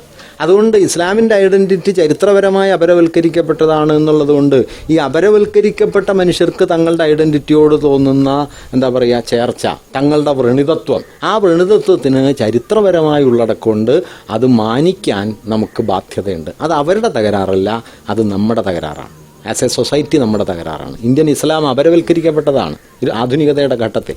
അതുകൊണ്ട് ഈ അപരവൽക്കരണത്തിൻ്റെ പ്രശ്നത്തെ അഭിസംബോധന ചെയ്യാനും അതിനെതിരെ ഉയർന്നു വരുന്ന നാനാതര ആവിഷ്കാരങ്ങളെ മറ്റതിൽ നിന്ന് വേറിട്ട് കാണാനും നമ്മൾ ശ്രമിക്കണം. പക്ഷേ ഇങ്ങനൊരു വേറിട്ട് കാണലിൻ്റെ തിയററ്റിക്കൽ പൊസിഷനാണോ മൗദൂദി എടുക്കുന്നതെന്ന് ചോദിച്ചാൽ അല്ല. അതുകൊണ്ട് മൗദൂദിസം പോലുള്ള ആശയങ്ങളോട് തിയററ്റിക്കലായിട്ടോ അതിൻ്റെ എന്താ പറയുക സമരവേദികളുടെ തലത്തിലോ ഞാൻ നേരിട്ട് പങ്കുചേരാറില്ല. പക്ഷേ ഈ പ്രശ്നത്തെ ഹിന്ദുത്വത്തിന് തുല്യമായ ഇസ്ലാം എന്ന നിലയിൽ സമീകരിക്കുന്നത് വാസ്തവത്തിൽ ഇതിൻ്റെ ചരിത്രപരമായ ഉള്ളടക്കത്തെ കാണാതെ പോകലാണ്. അപ്പോൾ എന്ത് ചെയ്യണം? എൻ്റെ പൊസിഷൻ ഇവരുന്നയിക്കുന്ന വിഷ്യൂസിനോടും അതിൻ്റെ നാനാതരം സമരങ്ങളോടും നമ്മൾ തന്നെ നേരിട്ട് ചെല്ലുക. ഇസ്ലാമിൻ്റെ പ്രശ്നം എൻ്റെ തന്നെ പ്രശ്നമാണ്, അല്ലാതെ ഇസ്ലാമിൻ്റെ പ്രശ്നമല്ല. ഞാൻ ഇസ്ലാമിൻ്റെ പ്രശ്നം ഉന്നയിക്കുന്നു, അത് ഇന്ത്യക്കാരൻ്റെ ജനാധിപത്യ ഉത്തരവാദിത്വം എന്ന നിലയിൽ ഞാൻ ഉന്നയിക്കുന്നു. അവർ ഉന്നയിക്കുന്നതിനെ പിന്തുണയ്ക്കുകയും ചെയ്യുന്നു. ഞാനതിനെ തള്ളി പറയുന്നില്ല. പക്ഷേ ഒരു വ്യക്തി എന്ന നിലയിൽ ആ പൊസിഷനോട് ഐക്യപ്പെടാനായിട്ട് ഞാൻ മാറി നിൽക്കുകയും ചെയ്യുന്നു. അത് മറ്റതുപോലെ അല്ല. പൊസിഷൻ വ്യക്തമാണെന്ന് എഴുതണം. ഇത് ഇരട്ടത്താപ്പല്ലേ എന്ന് തോന്നാം. ഇരട്ടത്താപ്പ് എന്ന് ഞാൻ പറയണത് കാരണം ഇത് ഒരു ഭാഗത്ത് ചേരുകയും ചെയ്യും, മറുഭാഗത്ത് ചേരില്ല എന്ന് പറയുകയും ചെയ്യും എന്ന ഏർപ്പാടല്ലേ. അത് എന്തുകൊണ്ടാണെന്ന് വെച്ച് കഴിഞ്ഞാൽ ഞാൻ അവിടെ ചേരില്ല എന്ന് പറയുന്നത് താത്വികമായ ഒരർത്ഥത്തിലല്ല, അതിന് പ്രായോഗികമായ ഒരു ഫലമുണ്ട് എന്നതുകൊണ്ടാണ്. എന്താണ് പ്രായോഗികമായ ഫലം? ഇസ്ലാമിസത്തിൻ്റെ പൊളിറ്റിക്കൽ ഇസ്ലാമിൻ്റെ യുക്തികളോട് ഐക്യപ്പെടുന്ന ഒരു പൊസിഷനിലേക്ക് നീങ്ങിയാൽ അത് ഇസ്ലാമിനെ ചരിത്രപരമായി പിന്തുണയ്ക്കുക എന്നിടത്തോളം ശരിയായിരിക്കുമെങ്കിലും അത് ഇന്ത്യൻ സമൂഹത്തിൽ ഇന്ന് ഇടപെട്ടുണ്ടാക്കുന്ന ഫലങ്ങൾ പോസിറ്റീവായിരിക്കില്ല. പ്രായോഗികമായത് നമ്മളെ ദുർബലപ്പെടുത്താനേ സഹായിക്കും. അതുകൊണ്ട് എൻ്റെ കൺസേൺ തിയററ്റിക്കൽ ശുദ്ധിയല്ല, എൻ്റെ കൺസേൺ അതിൻ്റെ പ്രായോഗിക ഫലമാണ്. വ്യക്തമാണല്ലോ, പ്രായോഗിക ഫലമാണ്. Theoretically I am totally against their position. പക്ഷേ പ്രായോഗികമായിട്ട് ഞാൻ സഹകരിക്കുക. എവിടെ വരെ? അത് റിവേഴ്സിലെ ഇഫക്റ്റ് ഉണ്ടാക്കാത്തിടത്തോളം. മനസ്സിലാവുന്നുണ്ടല്ലോ, റിവേഴ്സ് എഫക്റ്റ് ഉണ്ടാക്കാത്തിടത്തോളം. റിവേഴ്സ് എഫക്റ്റ് എന്ന് ഞാൻ പറയുന്നത് ഇപ്പോൾ എൻ ഡി എഫ് പോലൊരു സാധനം എന്ത് മതനിരപേക്ഷത പറഞ്ഞാലും ഐക്യപ്പെടാൻ പറ്റുന്നൊരു സാധനമല്ല. SDPI ജമാഅത്ത് പിന്നെ കുറേ കൂടി സോഫിസ്റ്റിക്കേറ്റഡ് ആയിട്ടാണ് പറയുന്നത്, പക്ഷേ തിയററ്റിക്കൽ പൊസിഷൻ അത് തന്നെയാണ്. അപ്പോൾ അതുകൊണ്ട് അവരുമായി ഐക്യപ്പെടുന്നതിന് നിശ്ചയമായിട്ടും പ്രായോഗികമായ ഒരു പരിധിയുണ്ട്. പക്ഷെ അവരുന്നയിക്കുന്ന പ്രശ്നങ്ങൾ അപ്പാടെ തെറ്റല്ല, അവരുന്നയിക്കുന്ന പ്രശ്നങ്ങൾ നാം ഏറ്റെടുക്കേണ്ടതാണ്. അതുപോലെയല്ല ഹിന്ദുത്വമായിട്ട് ഐക്യപ്പെടാൻ പറ്റില്ല, ഹിന്ദുത്വം ഉന്നയിക്കുന്ന പ്രശ്നങ്ങൾ ഏറ്റെടുക്കാനും പറ്റില്ല. അതുകൊണ്ട് ഇത് രണ്ടും ഒന്നല്ല. ഹിന്ദുത്വമായി സമ്പൂർണ്ണ യുദ്ധമാണ്, ഒടുവിലത്തെ യുദ്ധമായി എന്ന് പറഞ്ഞ പോലെയാ എപ്പോഴും. പിന്നാൾ പ്രസംഗിച്ച് കഴിഞ്ഞാൽ പിന്നെ RSSലെ എൻ്റെ ഒരു സുഹൃത്ത് വിളിച്ചു പറഞ്ഞു, മാഷെ സൂക്ഷിച്ച് നടക്കണം, ഞങ്ങളുടെ സംഘത്തിനകത്ത് മാഷോട് വലിയ എതിർപ്പുണ്ട് എന്ന് പറഞ്ഞു. അപ്പം ഞാൻ പറഞ്ഞു, നിങ്ങൾ ഗാന്ധിയെ വെടിവെച്ച് വന്ന ആളുകളാണ്, പിന്നെ സുനിൽപ്പിയലടത്ത് തലണം തീരുമാനിച്ചാൽ നിങ്ങളെ കൊണ്ട് എളുപ്പം കഴിയും. അതുകൊണ്ട് ഞാൻ എന്താ പറയുക, കരുതി നടന്നിട്ടൊന്നും കാര്യമില്ല. ഗാന്ധിയെ വെടിവെച്ച് വന്ന ആളുകൾക്ക് പിന്നെ എന്നെ തല്ലാനാണോ പ്രയാസം? പിന്നെ ഞാൻ പറഞ്ഞു, തൽക്കാലമെങ്കിലും നിങ്ങൾക്കായിരിക്കും നഷ്ടക്കച്ചവടം, ഞാനടികൊള്ളും, അത് ശരിയാണ്, എങ്കിലും മൊത്തം കച്ചവടം നിങ്ങൾക്ക് നഷ്ടാവും എന്ന് വെറുതെ പറഞ്ഞു. രക്ഷയ്ക്ക് പറഞ്ഞതാ. എത്ര കാലം പിടിച്ചു നിൽക്കാൻ പറ്റുമെന്ന് അറിഞ്ഞൂടാ ഈ പറച്ചിലും ഉണ്ടെന്നു. എങ്കിലും അപ്പം ഞാൻ പറഞ്ഞതെന്ന് വെച്ചാൽ, അതുകൊണ്ട് ഹിന്ദുത്വം എന്താ പറയുക, പൊളിറ്റിക്കൽ ഹിന്ദുത്വമാണ്, പൊളിറ്റിക്കൽ ഇസ്ലാമാണ്. രണ്ടും ഉന്നയിക്കുന്ന പ്രശ്നങ്ങൾ ഒന്നാണ്. രണ്ടിനോടും ഒരേപോലെ വിയോജിപ്പ് അല്ല. പൊളിറ്റിക്കൽ ഇസ്ലാം ഉന്നയിക്കുന്ന പ്രശ്നങ്ങൾ അവരുടെ തിയററ്റിക്കൽ പൊസിഷൻ വ്യത്യസ്തമായിരിക്കുമ്പോഴും ഇന്ത്യൻ സന്ദർഭത്തിൽ അത് പ്രധാനമാണ്, അതിൽ ശരിയായ അംശങ്ങളുണ്ട്. മറിച്ച് ഹിന്ദുത്വം ഉന്നയിക്കുന്ന പ്രശ്നങ്ങൾ ചരിത്രപരമായി തെറ്റാണ്, സമ്പൂർണ്ണമായി എതിർക്കപ്പെടേണ്ടതാണ്, ഒരു നിലയ്ക്കും കോംപ്രമൈസ് ചെയ്തുകൂടാത്ത.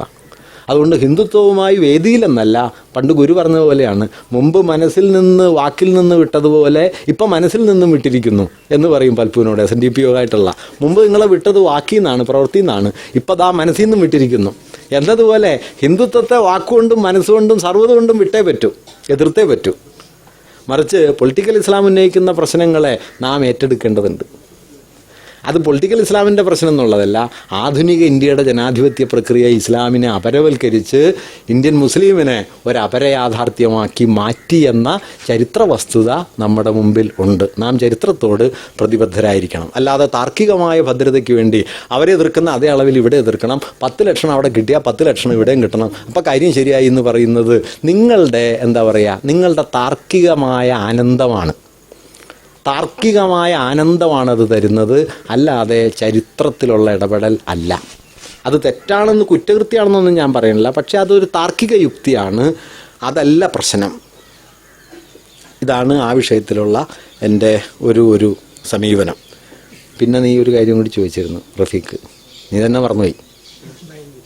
ശ്രീകൃഷ്ണ ജയന്തി ഒന്നും ഒരു ഫലപ്രദമായ ഇടപെടലാണെന്ന് ഞാൻ കരുതുന്നില്ല കേട്ടോ. ശ്രീകൃഷ്ണ ജയന്തി എന്ന് വെച്ചാൽ നിങ്ങൾ ഹിന്ദുത്വത്തിൻ്റെ നടപടികളെ നിങ്ങൾ മിമിക് ചെയ്യാൻ ശ്രമിച്ചു കഴിഞ്ഞാൽ ഫലത്തിൽ അതൊന്നും ഉണ്ടാക്കില്ല. നിങ്ങൾ ശ്രീകൃഷ്ണ ജയന്തിയോട് ഇടപെടണം.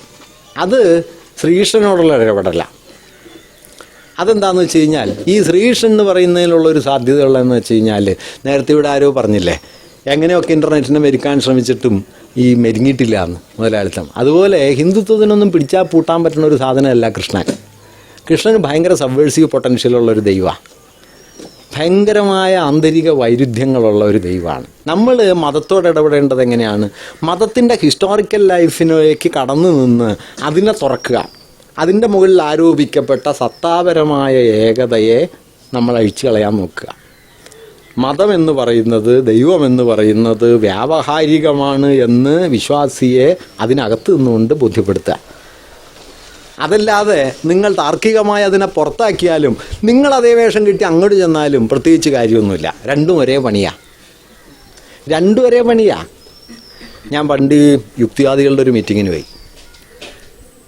അപ്പം ഞാനിങ്ങനെ മതവിശ്വാസം അതിൽ തന്നെ ഒരു കുറ്റകൃത്യം ആവണമെന്നൊന്നുമില്ല, മതവിശ്വാസികളെല്ലാം തെറ്റായിരിക്കണം എന്നൊന്നുമില്ല. ഇപ്പോൾ ഗാന്ധി ഉണ്ടായിരുന്നല്ലോ, നാരായണ ഗുരു ഉണ്ടായിരുന്നല്ലോ, അവരൊക്കെ നല്ല മനുഷ്യന്മാരായിരുന്നല്ലോ എന്നിങ്ങനെ പറഞ്ഞു. അപ്പോൾ ചർച്ചയിൽ ഒരാൾ ഇടപെട്ടിട്ട് പറഞ്ഞു, അങ്ങനെയൊന്നുമല്ല, അടിസ്ഥാന പ്രശ്നം മതവിശ്വാസമാണ്, മതവിശ്വാസം ഉണ്ടെങ്കിൽ നിങ്ങൾ തെറ്റായിരിക്കും എന്ന് പറഞ്ഞു. അപ്പോൾ ഇതുപോലെ അവസാനം റെസ്പോണ്ട് ചെയ്യാനൊരു സ്ഥലം കിട്ടിയപ്പോൾ ഞാൻ പറഞ്ഞു, എനിക്ക് അത്ര ഉറപ്പൊന്നുമില്ല നിങ്ങൾ പറഞ്ഞ അത്രയും, പിന്നെ നിങ്ങളുടെ അത്ര ഉറപ്പുള്ള ഒരു കൂട്ടക്കാരെ ഞാൻ കണ്ടിട്ടുള്ളൂ, അത് പെന്തക്കോസ്തുകാരാണ്. ഇത്ര ഉറപ്പ് അവർക്കാ നിങ്ങൾക്ക്, പിന്നെ അവരെന്നെ തല്ലിയില്ലാന്നേ ഉള്ളൂ. എന്നാലും ഇങ്ങനെ കരുതിയിട്ട് വല്ല കാര്യമുണ്ടോ? അവിടെ എന്താണെന്നറിയോ, ഞാൻ പറയണത് ഇത് തെറ്റാണെന്നല്ല, താർക്കിക ആനന്ദം നിങ്ങൾക്ക് വേണോ? അതിൽ ഒരാളിപ്പോൾ നമ്മൾ കടവല്ലൂർ അന്യോന്യം എന്നൊക്കെ പറഞ്ഞാൽ അതാണല്ലോ, അപ്പുറം ഒരാളിരിക്കും ഇപ്പുറം ഒരാളിരിക്കും, തർക്കിച്ചുകൊണ്ടിരിക്കും. 12 ദിവസം തർക്കിച്ച് ഇനി അടുത്ത കൊല്ലം കാണാമെന്ന് പറഞ്ഞ് പോരും, അടുത്ത കൊല്ലം പോയി വീണ്ടും തർക്കിക്കും.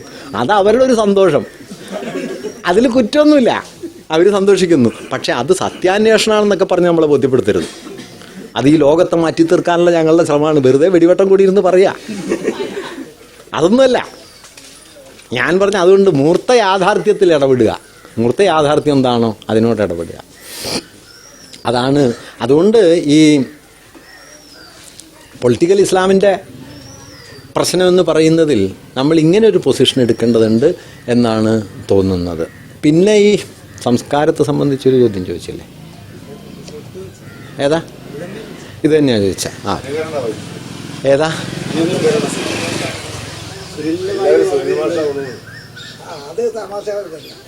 അതെ. അല്ല, ഞാൻ പിന്നെ ആരോ പറഞ്ഞല്ലോ, ശ്രീചിത്രം പറഞ്ഞല്ലോ, എൻ്റെ വ്യക്തിപരമായ അനുഭവം. അല്ല, എൻ്റെ വ്യക്തിപരമായ അനുഭവത്തിലെ ഞാനിപ്പോൾ കൃത്യമായിട്ട് പറഞ്ഞാൽ, പിന്നെ ഈ വിജയൻ മാഷ് ഉദ്ധരിക്കുന്നത് ഒരു കുറ്റകൃത്യമാണോ? എനിക്കങ്ങനെ തോന്നിയിട്ടില്ല കേട്ടോ. ഞാൻ വിജയൻ മാഷ ധാരാളം സ്വാധീനം ഉണ്ടായിരുന്ന ആളാണ്. വിജയൻ മാഷയുടെ ചിന്തയിലൂടെ ഒരു ചിന്താപദ്ധതി ഒരു ഘട്ടത്തിൽ കൊണ്ടു നടന്ന ആളാണ്. വിജയൻ മാഷ പോലെ സംസാരിച്ചിരുന്ന ഒരാളാണ്. ഇപ്പോഴും എൻ്റെ ചിന്തയുടെ ഉള്ളിൽ വിജയൻ മാഷുണ്ട്. അത് പുറത്ത് നിങ്ങൾക്ക് നോക്കിയാൽ അങ്ങനെ കാണില്ല എന്നേ ഉള്ളൂ. മുമ്പ് നേരെ നോക്കിയാൽ കാണുമായിരുന്നു, നോക്കാതിരുന്നാൽ പോലും കാണുമായിരുന്നു. ഇപ്പോൾ അങ്ങനെ നോക്കിയാൽ കാണില്ല. പക്ഷെ എൻ്റെ തോട്ട് പ്രോസസ്സിൻ്റെ അകത്ത് വിജയൻ മാഷ ഉണ്ടാക്കിയ ഒരു ഫ്രെയിം ചെറിയ അംശത്തിലൊക്കെ ഉണ്ട്. പക്ഷേ ഞാൻ വിജയൻ മാഷ പോലെ ചിന്തിക്കുന്ന ഒരാളല്ല. ഞാനൊരു വെർട്ടിക്കൽ തിങ്കിങ്ങിൻ്റെ ആളാണ്. മാഷ് ഒട്ടും വെർട്ടിക്കലല്ല. അപ്പോൾ വെർട്ടിക്കൽ അല്ലാത്ത ഒരാൾക്ക് ഫോളോ ചെയ്യാൻ പറ്റില്ല മാഷെ. കാരണം മാഷ് ഒന്നിൽ നിന്ന് വേറൊന്നിലേക്ക് പോകും. ഇപ്പോൾ മലമ്പുഴയിൽ ഒരു സെമിനാറിൽ മാഷ് പ്രസംഗിച്ചു തുടങ്ങുന്നത്, ഞാൻ പ്രബന്ധം എഴുതി കൊണ്ടുവന്നിട്ടില്ല, അത് ലക്കാനോടുള്ള ബഹുമാനക്കുറവ്, ദരിദ്രയോടുള്ള ബഹുമാനക്കുറവ് കൊണ്ടല്ല എന്നാണ്. ഈ പറഞ്ഞതിൻ്റെ അർത്ഥം എന്താണെന്ന് മനസ്സിലാവണമെങ്കിൽ നിങ്ങൾ എത്ര പണിയെടുക്കണം എന്നറിയാം. കാരണം ദരിദ്ര ഈ ലോഗോസെൻട്രിസം എന്ന് പറഞ്ഞൊരാശയം കൊണ്ടുവരികയും എഴുതപ്പെട്ട വാക്കിൽ അല്ല പറയുന്ന വാക്കിൽ പറയുന്ന വ്യക്തിയുടെ സാന്നിധ്യത്തിൻ്റെ അതിഭൗതികമുണ്ട് എന്ന് നാം കരുതുകയും അതുകൊണ്ട് പറയുന്ന വാക്ക് എഴുതപ്പെട്ട വാക്കിനേക്കാൾ ആധികാരികമാണ് എന്ന് നാം വിശ്വസിക്കുകയും ചെയ്യുന്നു. മെറ്റാഫിസിക്സ് ഓഫ് പ്രസൻസ് എന്ന് പറയുന്ന ദരിദ്രയുടെ തത്വത്തെ അദ്ദേഹം ഭാഷയിൽ പ്രയോഗിച്ചപ്പോഴാണ് ഈ പറയുന്ന വാക്ക് ആധികാരികവും എഴുതുന്ന വാക്ക് ആധികാരികത കുറഞ്ഞതും എന്ന യുക്തി വന്നത് എന്നും, അതുകൊണ്ട് ഈ പറയുന്ന വാക്ക് എഴുതപ്പെട്ട വാക്ക് പോലെ തന്നെ അനാഥമായ വാക്കാണ്, അതിൽ പ്രത്യേകിച്ച് അർത്ഥമൊന്നുമില്ല എന്ന്. പക്ഷേ പറയുന്ന വാക്കിൽ പറയുന്ന ആളുണ്ട് എന്ന് നാം തെറ്റിദ്ധരിക്കുന്നത് കൊണ്ട് അധികാരം കൂടിയ വാക്കാണ് പറയുന്ന വാക്ക് എന്നുമൊക്കെ ദരിദ്ര പറയുന്നുണ്ട്. ഇതെല്ലാം കൂടി ചേർത്ത് ഒറ്റ വാക്യാണ്. പ്രബന്ധം എഴുതി കൊണ്ടുവന്നിട്ടില്ല, അത് ദരിദ്രയോടുള്ള ബഹുമാനക്കുറവുകൊണ്ടല്ല. കേട്ടവർ കരുതിയത് എന്തോ പ്രശ്നമുണ്ട് എന്ന് കരുതുക. വെറുതെ എന്തോ പറഞ്ഞിട്ടുണ്ടാവും. ഇത് തിരിയണമെങ്കിൽ കുറേ പണിയുണ്ട്.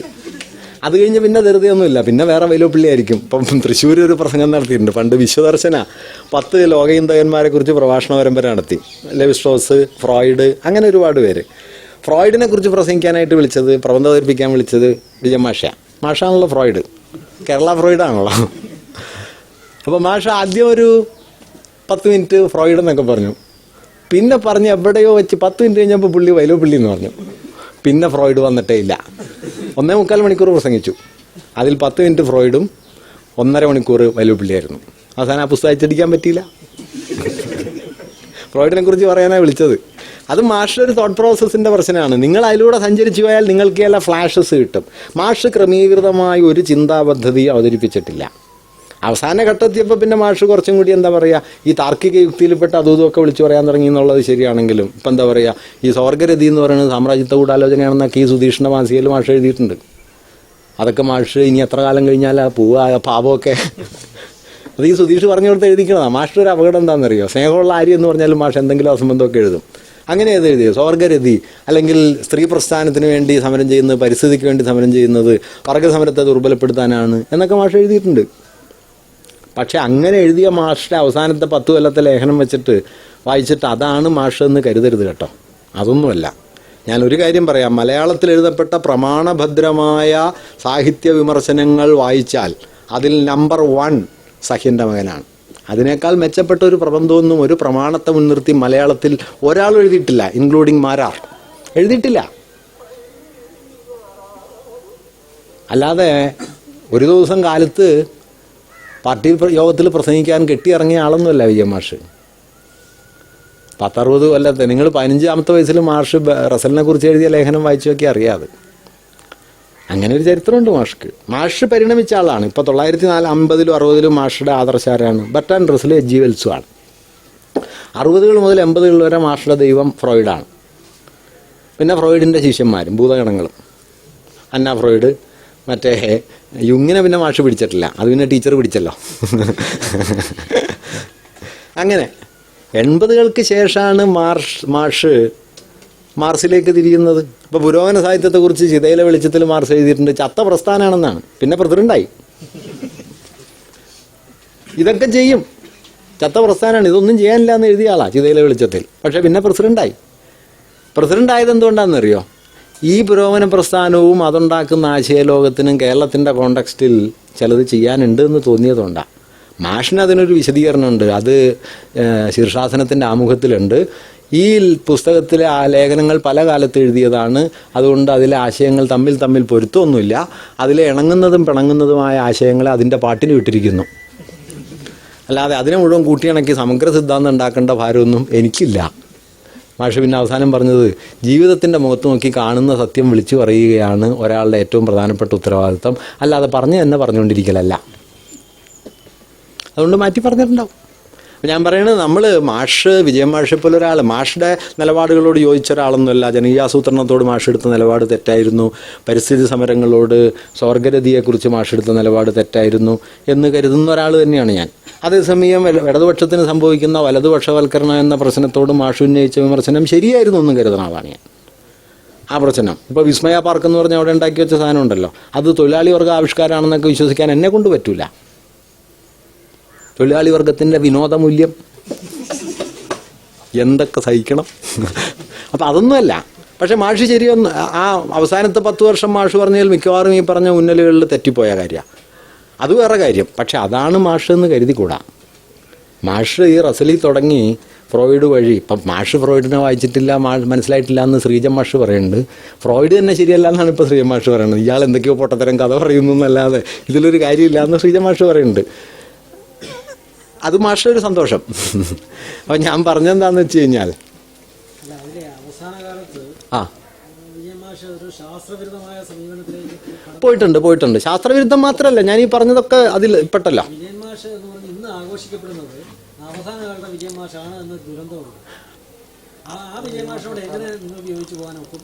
അല്ല, വിജയൻ മാഷ് അവസാനത്തെ ഒരാളാണോ? അല്ല, ഞാൻ ചോദിക്കട്ടെ, കൊളോണിയലിസം ഇന്ത്യക്ക് കിട്ടിയ അനുഗ്രഹമാണെന്ന് പറഞ്ഞ മാർസിനെ നിങ്ങൾ എന്ത് ചെയ്യും? കൊട്ടയിലിടുമോ? Colonialism it was the unconscious tool of history and it was a boon എന്ന് എഴുതിയിട്ടുണ്ട് മാർക്സ്. അനുഗ്രഹം. അത്രേ ഉള്ളൂ ഞാൻ പറയണത്. നമ്മൾ തമ്മിൽ ഇതിൽ തർക്കിക്കേണ്ട കാര്യമില്ല. എൻ്റെ പൊസിഷൻ ഇത്രേ ഉള്ളൂ. ഇപ്പോൾ എനിക്ക് സന്യാസം നൽകുന്നത് ബ്രിട്ടീഷുകാരാണെന്ന് നാരായണ ഗുരുവിന് പറയേണ്ട വന്ന ഒരു നാടുകൂടി ആണ്. അതിൻ്റെ അർത്ഥം കൊളോണിയലിസം ശരിയാണെന്നാണ്. മാർക്സ് അങ്ങനെ കരുതിയിട്ടില്ല കേട്ടോ. അല്ല, താങ്കൾക്ക് അങ്ങനെ കരുതാം. അല്ല, ഞാൻ പറയണത് അല്ലല്ലല്ല, കേരളത്തിലെ വേറെ കാര്യം. ഞാൻ പറയണത് കൊളോണിയലിസത്തെ കുറിച്ച് മാർക്സ് പറഞ്ഞ അഭിപ്രായം 100% തെറ്റാണ് എന്നാണ് എൻ്റെ ബോധ്യം. നിങ്ങൾക്ക് ശരിയാണെന്ന് കരുതാം. ഞാൻ പറയണത് നിങ്ങൾ അംഗീകരിക്കണമെന്ന് ഒരു വാശി എനിക്കില്ല. അത് വിജയമാഷയുടെ കാര്യത്തിലുമില്ല, മാർക്സിൻ്റെ കാര്യത്തിലുമില്ല. നമുക്കൊക്കെ ഭിന്നാഭിപ്രായങ്ങൾക്കുള്ള സാധ്യതയുണ്ട്. ഞാൻ ഇത്രേ പറഞ്ഞുള്ളൂ, നമ്മളുടെ മുമ്പിൽ കിട്ടിയ അവസാനത്തെ 5 കൊല്ലത്തെ 4-5 ലേഖനം വായിച്ചിട്ട് ഇതാണ് വിജയമാഷ്, എന്തൊരു പൊട്ടനാണ് എന്നൊക്കെ പറയാൻ കുറച്ചുകൂടി നമ്മൾ കരുതലോടെ നോക്കണം എന്ന് മാത്രമേ ഞാൻ പറയുന്നുള്ളൂ. ഇത് ആരെക്കുറിച്ചൊക്കെ പറഞ്ഞിട്ടുണ്ടെന്ന് അറിയാം. ഇപ്പോൾ കേസരി ബാലകൃഷ്ണപിള്ളയെ കുറിച്ച് പറഞ്ഞെന്താ? ബൂർഷ്വാ പണ്ഡിത മൂഢൻ എന്നാണ്. ആ പറഞ്ഞതിന് എത്ര കാലം വില കൊടുക്കേണ്ടി വരുമെന്നറിയോ? ബൂർഷ്വാ പണ്ഡിത മൂഢൻ എന്ന് പറഞ്ഞതിന് EMS മാപ്പ് പറഞ്ഞിട്ടുണ്ട്. ഞാൻ നിർവ്യാജം ഖേദിക്കുന്നു എന്ന് പറഞ്ഞിട്ടുണ്ട്. പണ്ഡിത മൂഢനൊന്നും ആയിരുന്നില്ല. കേസരി ലാർജർ ലെവലിൽ ലോകത്തെ കാണുമായിരുന്നു. കേസരിക്ക് പിന്നെന്താ വെച്ചാൽ കേസരി EMSന്റെ മുമ്പിലുണ്ടായിരുന്ന പ്രാക്ടിക്കൽ ഇഷ്യൂസിലല്ല നിന്നത്. പക്ഷെ കേസരി കണ്ട ലോകം വളരെ വലുതായിരുന്നു. ആ ലോകത്തെക്കുറിച്ച് കേസരി ഉണ്ടാക്കിയ പെർസ്പെക്റ്റീവ് പൊട്ടത്തരമൊന്നും ആയിരുന്നില്ല. അപ്പം ഞാൻ പറയുന്നത്, നമ്മൾ ചരിത്രത്തിൽ ഇടപെടുന്ന സമയത്ത് നമ്മൾ ഷാർപ്പായ പൊസിഷൻസ് എടുക്കേണ്ടി വരും. അതിൽ തെറ്റൊന്നുമില്ല. പ്രായോഗികമായി സമരമുഖങ്ങളിൽ നിങ്ങൾക്ക് എല്ലാ ശരികളും വച്ചിട്ട് സമരം ചെയ്യാൻ പറ്റില്ല. അപ്പുറം നിൽക്കുന്ന ആളുടെ അടുത്തും ശരിയുണ്ടല്ലോ എന്ന് പറഞ്ഞിട്ട് യുദ്ധം ചെയ്യാൻ പോയാൽ പിന്നെ നിങ്ങൾ ജയിക്കില്ല. അതുകൊണ്ട് യുദ്ധത്തിൻ്റെ മുഖത്ത് യുദ്ധം തന്നെ. പക്ഷേ യുദ്ധം കഴിഞ്ഞാൽ നിങ്ങൾ അങ്ങോട്ടും ഇങ്ങോട്ടും നോക്കണം. അതല്ലാതെ യുദ്ധത്തിൻ്റെ ശരി ജീവിതാവസാനം വരെയുള്ള ശരിയൊന്നുമല്ല. ഏതുപോലെ ആഭ്യന്തര വിപ്ലവകാലത്തെ സംഘടനാ രൂപം ചരിത്രത്തിൻ്റെ അവസാനം വരെയുള്ള സംഘടനാ രൂപമല്ല എന്ന് പറയുന്നത് പോലെ മാർക്സ് വിജയമാഷ് അത് പറഞ്ഞത് തെറ്റായിരുന്നല്ലോ. വെള്ളത്തിൽ നിന്ന് പിടിച്ചിട്ട മീൻ എന്നൊക്കെ പറഞ്ഞിട്ട് മാഷ് ഈ സംഘടനാ രൂപത്തിന് സിദ്ധാന്തം ഉണ്ടാക്കാൻ നിന്നു. അതൊക്കെ തെറ്റായിരുന്നു തന്നെയാണ് ഞാൻ കരുതുന്നത്. പക്ഷെ അതുകൊണ്ടൊന്നും വിജയമാഷ് എന്ന് പറയുന്ന ഒരാളുടെ ചിന്തയുടെ വ്യാപ്തി റദ്ദായി പോകുന്നു, അയാളൊരു വില കുറഞ്ഞ ആളായിത്തീരുന്നു എന്ന് കരുതുന്നതിനോട് വ്യക്തിപരമായി ഞാൻ യോജിക്കുന്നില്ല. മറ്റൊരാൾക്ക് ഇപ്പോൾ ശ്രീജമാഷ് പറയുന്നല്ലോ വിജയമാഷ്ക്ക് അങ്ങനെ ഒന്നും അറിഞ്ഞുകൂടാത്ത ഒരാളാണ് എന്ന് പറയുന്നു. നമുക്ക് എന്ത് ചെയ്യാൻ പറ്റും? അദ്ദേഹം അങ്ങനെ കരുതുന്നു, അങ്ങനെ കരുതാം. അതുകൊണ്ട് ഞാൻ അതിലൊരു തർക്കത്തിനല്ല, എൻ്റെ പൊസിഷൻ പറയുന്നു എന്ന് മാത്രമേ ഉള്ളൂ.